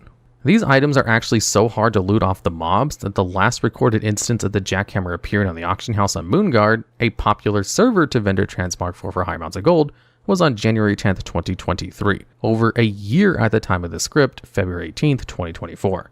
If you're crazy enough to go for these unique appearances, you're best off making a speed set to clear the instance as effectively as possible. Doing this will very likely hit the instance cap, a system in place that only allows you to run 10 dungeons an hour per server to reduce bots.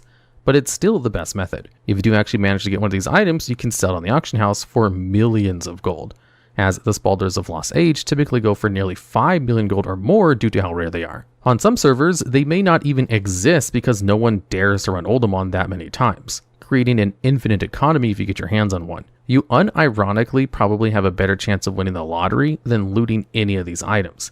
And if you do get an item, you should probably buy a lottery ticket and celebrate your massive bank. Nothing even comes close to the absolutely insane low drop chance of these items, and there's no way to even calculate its chance other than a flat 0%.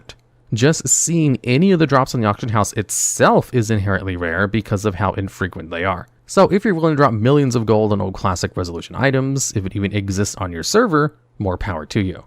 And at number 10, we have the holiday achievement, What a Long Strange Trip It's Been. Added in Wrath of the Lich King, this achievement was one of the only ways to get a Proto-Drake mount, and one of the only ways to get the 310% flying speed mount, as back then there was no riding training for 310. Instead, you needed to obtain rare mounts that had 310 flying speed. This Violet Proto-Drake was rather easy to get compared to other things on this list. However, this is the only achievement with a year-long time lock. This achievement requires completing a ton of other achievements, each being the meta achievement for a holiday. Requiring Lunar Festival, which starts in January and lasts 2 weeks, requiring you to get 12 achievements to finish that meta. It also requires Love is in the Air, which begins in February and also lasts 2 weeks, requiring you to get another 12 achievements. Then in April for 1 week, we have Noble Garden, requiring 8 achieves. Children's Week beginning in May for, again, 1 week, requiring 6 achievements. One of them famously difficult, as it requires capturing a flag with your orphan in Eye of the Storm, and having to compete against the enemy faction and your own allies to get the flag, while everyone is also trying to get the achievement, which makes things quite difficult. Then we have Midsummer Fire Festival starting in June for 2 weeks, which requires another 6 achievements. Brewfest in September for 2 weeks, requiring 5 achievements. Hollow's End in October for 2 weeks, 11 achievements. And at the end of the year, there's Wintervale running in December for 3 weeks, requiring 11 achievements. And with that, that ends your year of farming, starting at the first month, ending at the last. Meaning it requires, no matter how hard you try, an entire year to complete. Hopefully you didn't miss an achievement or you have to wait another year to try again. With a total of 71 achievements required, limited to specific days year-round, this achievement had to be on this list, and the one to introduce such. It would be much higher on this list simply for the amount and the time required of an entire year. However, with each individual achievement being rather easy, and most of the work being simply waiting for the next holiday to begin, it only gets a low spot on this list. And at number 9, we have the biggest collectathon achievement, Horde of Hoof Beasts. This achievement requires collecting at least 400 different mounts, all usable by one character. Added in BFA, this achievement is currently the final achievement in the Stable Keeper line, starting with 10 mounts, then 25, 50, 100, and so on, giving the Blue and Red Dragonhawk at 100 mounts, the Jade Pandaren Kite at 150, the Armored Dragonhawks at 200, the Fellfire Hawk at 250, the Heavenly Azure Cloud Serpent at 300, the Binding Frost Shard Infernal at 350, and then lastly the Frenzied Fell Talon at 400. The reason this achievement is on this list is because of the time and dedication it requires to earn 400 mounts. Of course, there is far more than 400 mounts currently, but without years of constant grinding, mount collected, and gold spent on vendors, this mount and its achievement will stay out of your grip, at least until more free mounts are added. So for now, this achievement is the 400, but in Shadowlands, we might get a new one that requires 450 mounts or something. Then that new one will take this spot, as each new expansion adds a whole host of new mounts to get. And at number 8, we have 2 achievements, both tied for the spot as they fill the same role, but for different playstyles of the game, while both being very similar in their way of obtaining. Tons and tons of just doing content. And those are the 250,000 honorable kills and the 10,000 World Quest completed achievements. 250,000 honorable kills is quite the feat, something that will take most players a decade or more to complete, as killing a total of 250,000 other players is something only some can even dream of. However, those who are truly dedicated to PvP or farm out specific styles of content may find this easier than others, while still taking a fairly long time. While the other, the 10,000 World Quest completed, is difficult in nature because of just how new it is. Legion was the first expansion to add world quests, so to do 10,000 world quests in the current time, or even at all, is quite rough. There is also an achievement for 10,000 daily quests completed, but that is not on this list simply because of how much content there is that uses daily quests, all the way back to the Burning Crusade, meaning in a single day, someone could easily kick out 100 to 200 daily quests. However, currently, there are only so many world quests up at a time, and only a newer, longer content. Both of these are earned by just playing the game, but will take many years of playing to do so. And at number 7, we have the Hero of the Horde or Alliance achievement. This achievement is one granted to those who end the PvP season in the top 0.5% of the rated battleground ladder for their faction. Now, this is quite the difficult feat, requiring dedication, skill, and luck. Although, because of its nature, it's not higher on this list, as depending on your season, your class, and your faction, this can be either easy or really hard to obtain, all paired with PvP being hard to gauge in its difficulty in general. But it is really something few people have obtained over its many years, granting you a special title if you do so, as well as the Gladiator mount of that season. But that is more of a minor bonus, as the Gladiator mount is much easier to obtain. And at number 6, we have one I'm sure you all knew would be on this list, Insane in the Membrane. A feat of strength that has been in the game for many, many years. This requires you to get 6 reputations to Exalted and 1 at Honored. Now, I could list off the entire process for this, but that would make this video already much longer than it is, so here's a quick summary instead. First, you must get up Ravenhold by killing about 4,200 Syndicate members in Stromgarde until you are capped at the end of Honored, to which point you need to hand in heavy jump boxes for rep for the rest of the way to Exalted. 1,405 of them to be exact. At least if you're not a human, that is. Darkmoon Fair is self-explanatory. Just do stuff during the Darkmoon Fair to get the 10% rep buff. Bloodcell Buccaneer, you need to simply kill guards in Booty Bay to grant yourself Bloodcell rep, and lose your rep with the Goblin factions. Get this to Honored and you're done with that part. After that, you go kill some South Sea pirates to get Exalted for Everlook, Booty Bay, Ratchet, and Gadgetson. Then you have the Feat of Strength, and the Insane title. It used to require you to be honored with the Bloodcell and Exalted with all Goblin factions, but this has since been changed, so now you just have requiring having had both of them at some point. making this a lot faster to grind. So with that, this has gone a few spots down this list from where it may have once been. As to get the blood cell rep, it used to require you to kill one specific NPC, which only gave you 5 reputation a kill, as that was the only way to gain rep past revered. And you had to get your rep to exalted back then. So it took 20 days of in-game playtime to get enough rep from that guy. Luckily, you don't have to do that anymore, though.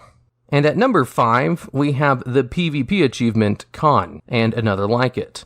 Khan is a battleground meta achievement that grants the Khan title, and you obtain it in a similar way to what a long strange trip has been, doing more meta achievements. Khan requires Master of the Battlegrounds for Gilneas, which in itself contains 13 achievements, Master of Isle of Conquest, 11 achievements, Master of the Twin Peaks, 12 achievements, Master of Silver Shard Mines, only 9 achievements, and lastly, Master of Temple of Katmagu, which requires 8 achievements. Meaning a total of 53 achievements, which is less than what a long strange trip it's been, and not having the 1 year long requirement, it is higher on this list simply because it is PvP. And earning achievements in PvP is very difficult, simply because you never know how your enemies are going to play, and you may be moments from your achievement only for an enemy player to come in and mess it all up. This achievement is the 2.0 version of another one called the Battle Master, which required the Master achievements for the first 4 BGs added to the game, and this one required a similar amount of achievements, totaling in 31 for that one, granting you the Battle Master achievement. Both of these being long and painful journeys of constant close calls, your enemy messing things up, or even your own teammates stealing objectives from you, easily earning its top spot on this list. And at number 4, we have one of, if not the longest single grind in the game, Honor Level 500. I will simply start by saying, to get to Honor Level 500 requires 4,400,000 honor, which is a pretty big number for you non-PvPers out there.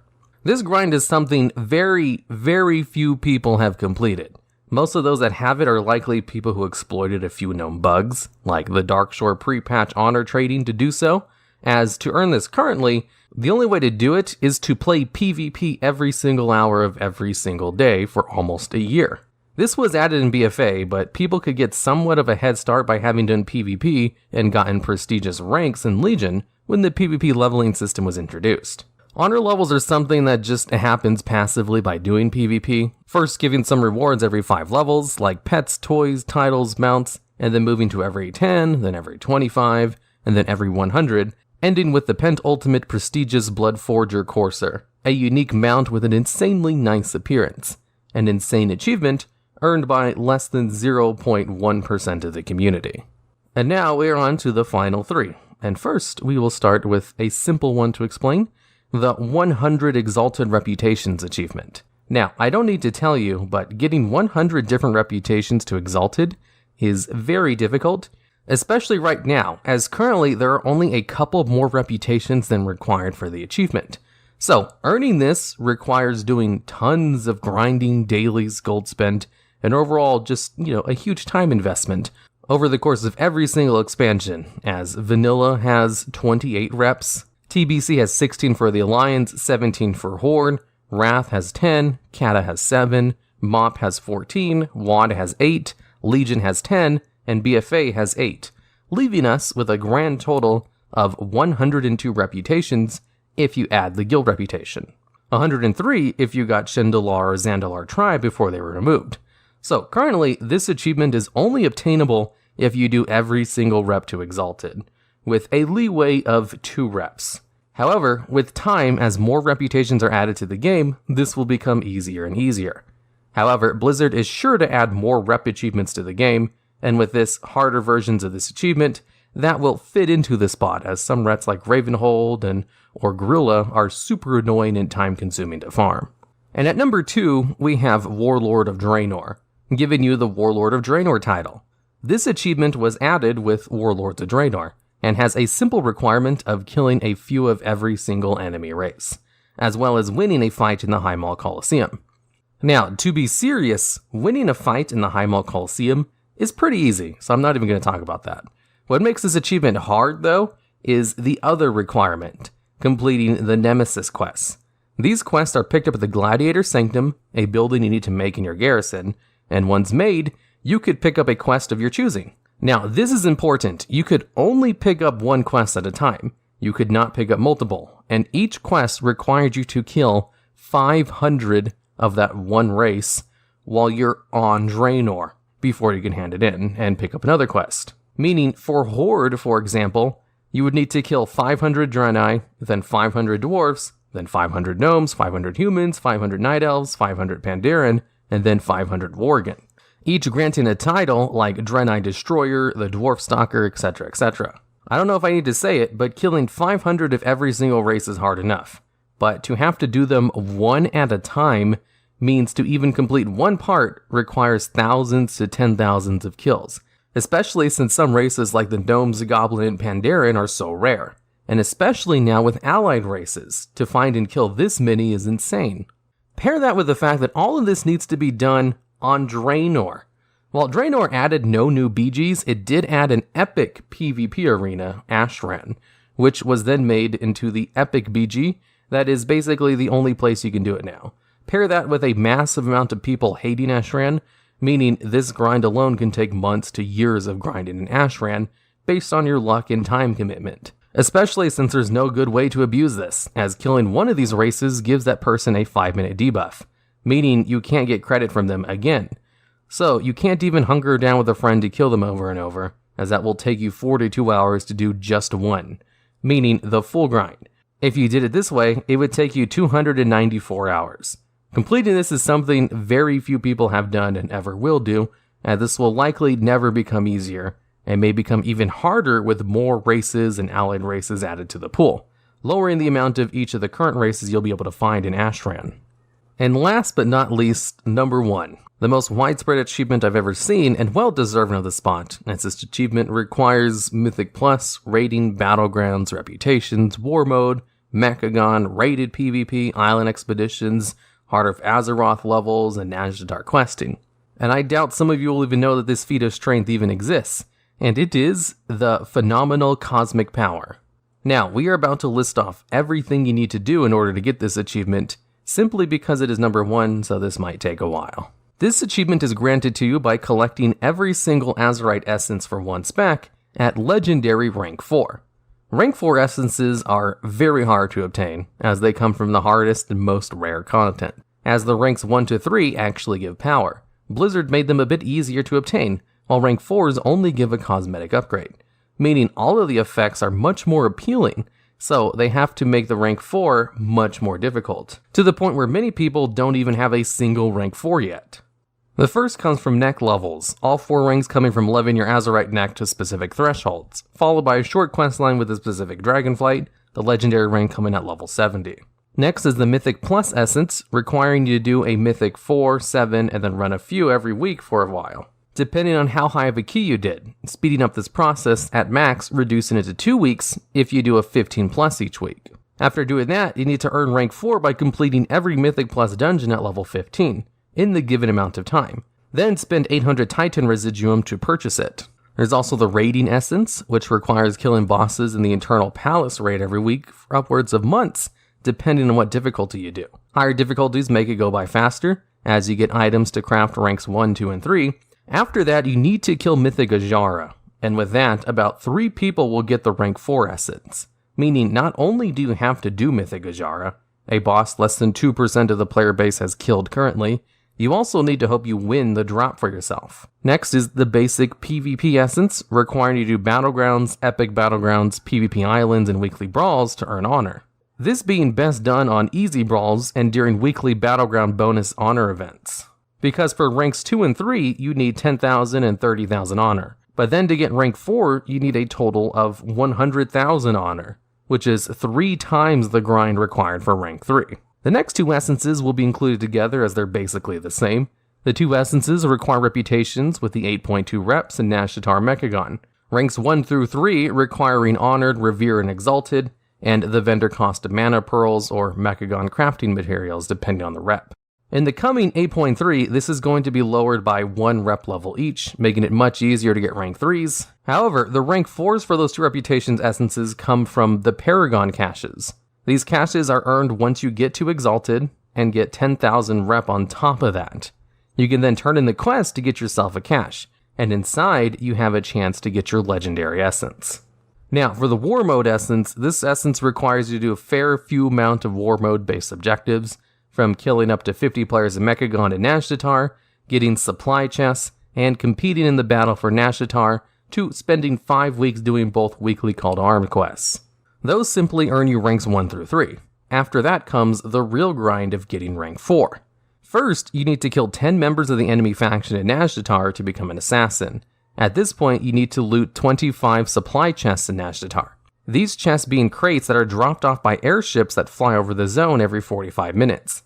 Once these chests land, they are fought over by both factions, and whoever is able to open the crates claims it for their faction, requiring at least 19 hours of doing this. However, if you die while trying to get the chest, or get a bounty and then rush down, you need to go and kill 10 more enemy players before the next airdrop, or that airdrop won't count for the achievement and the time waiting will have been wasted. Then, once you have looted your 25th chest, you are able to go and buy the rank 4 essence. Next is the Operation Mechagon part, this one requiring 6 weeks of clearing Mechagon to get ranks 1 through 3. However, you can shorten that to 4 weeks if you do hard mode Mechagon for the last 2 weeks. Then, after you do that, you need to get the achievement Hertz Locker, which means doing the entire hard mode Mechagon with 0 deaths. This is quite hard because of the many one-shot death mechanics, long overall dungeon, and minor mess-ups leading to deaths. If you're able to get this achievement, you get yourself a legendary rank 4 version of the Perfection Essence. Next one being the Lucid Dream Essence. To get rank 4, it requires getting all 3 of your bodyguards in Nashtatar to level 30, which takes a really long time of dailies and rare farming for experience item drops. Next is Conflict and Strife. This essence is pretty unique in that it grants you an extra PvP talent. That can even be used in PvE. Ranks 1 through 3 are earned simply by doing your weekly 500 conquest point PvP caches for a few weeks, and reaching at least 1000 PvP rating in Arena or RBGs. Like the Mythic Plus essence, this takes at least 4 weeks if you do some of the highest level content, but can take up to 17 weeks if you do the bare minimum.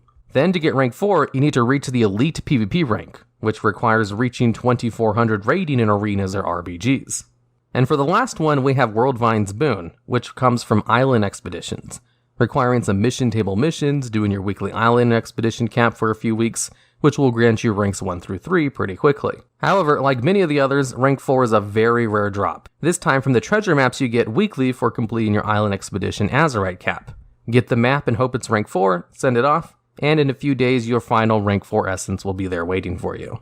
And that is the end of the long list of things you need to do for, in my opinion, the hardest achievement in the game currently, requiring you to do all of the playstyles, other than pet battles sadly, to gather this one massive feat, granting you a feat of strength and the titles Azeroth Champion.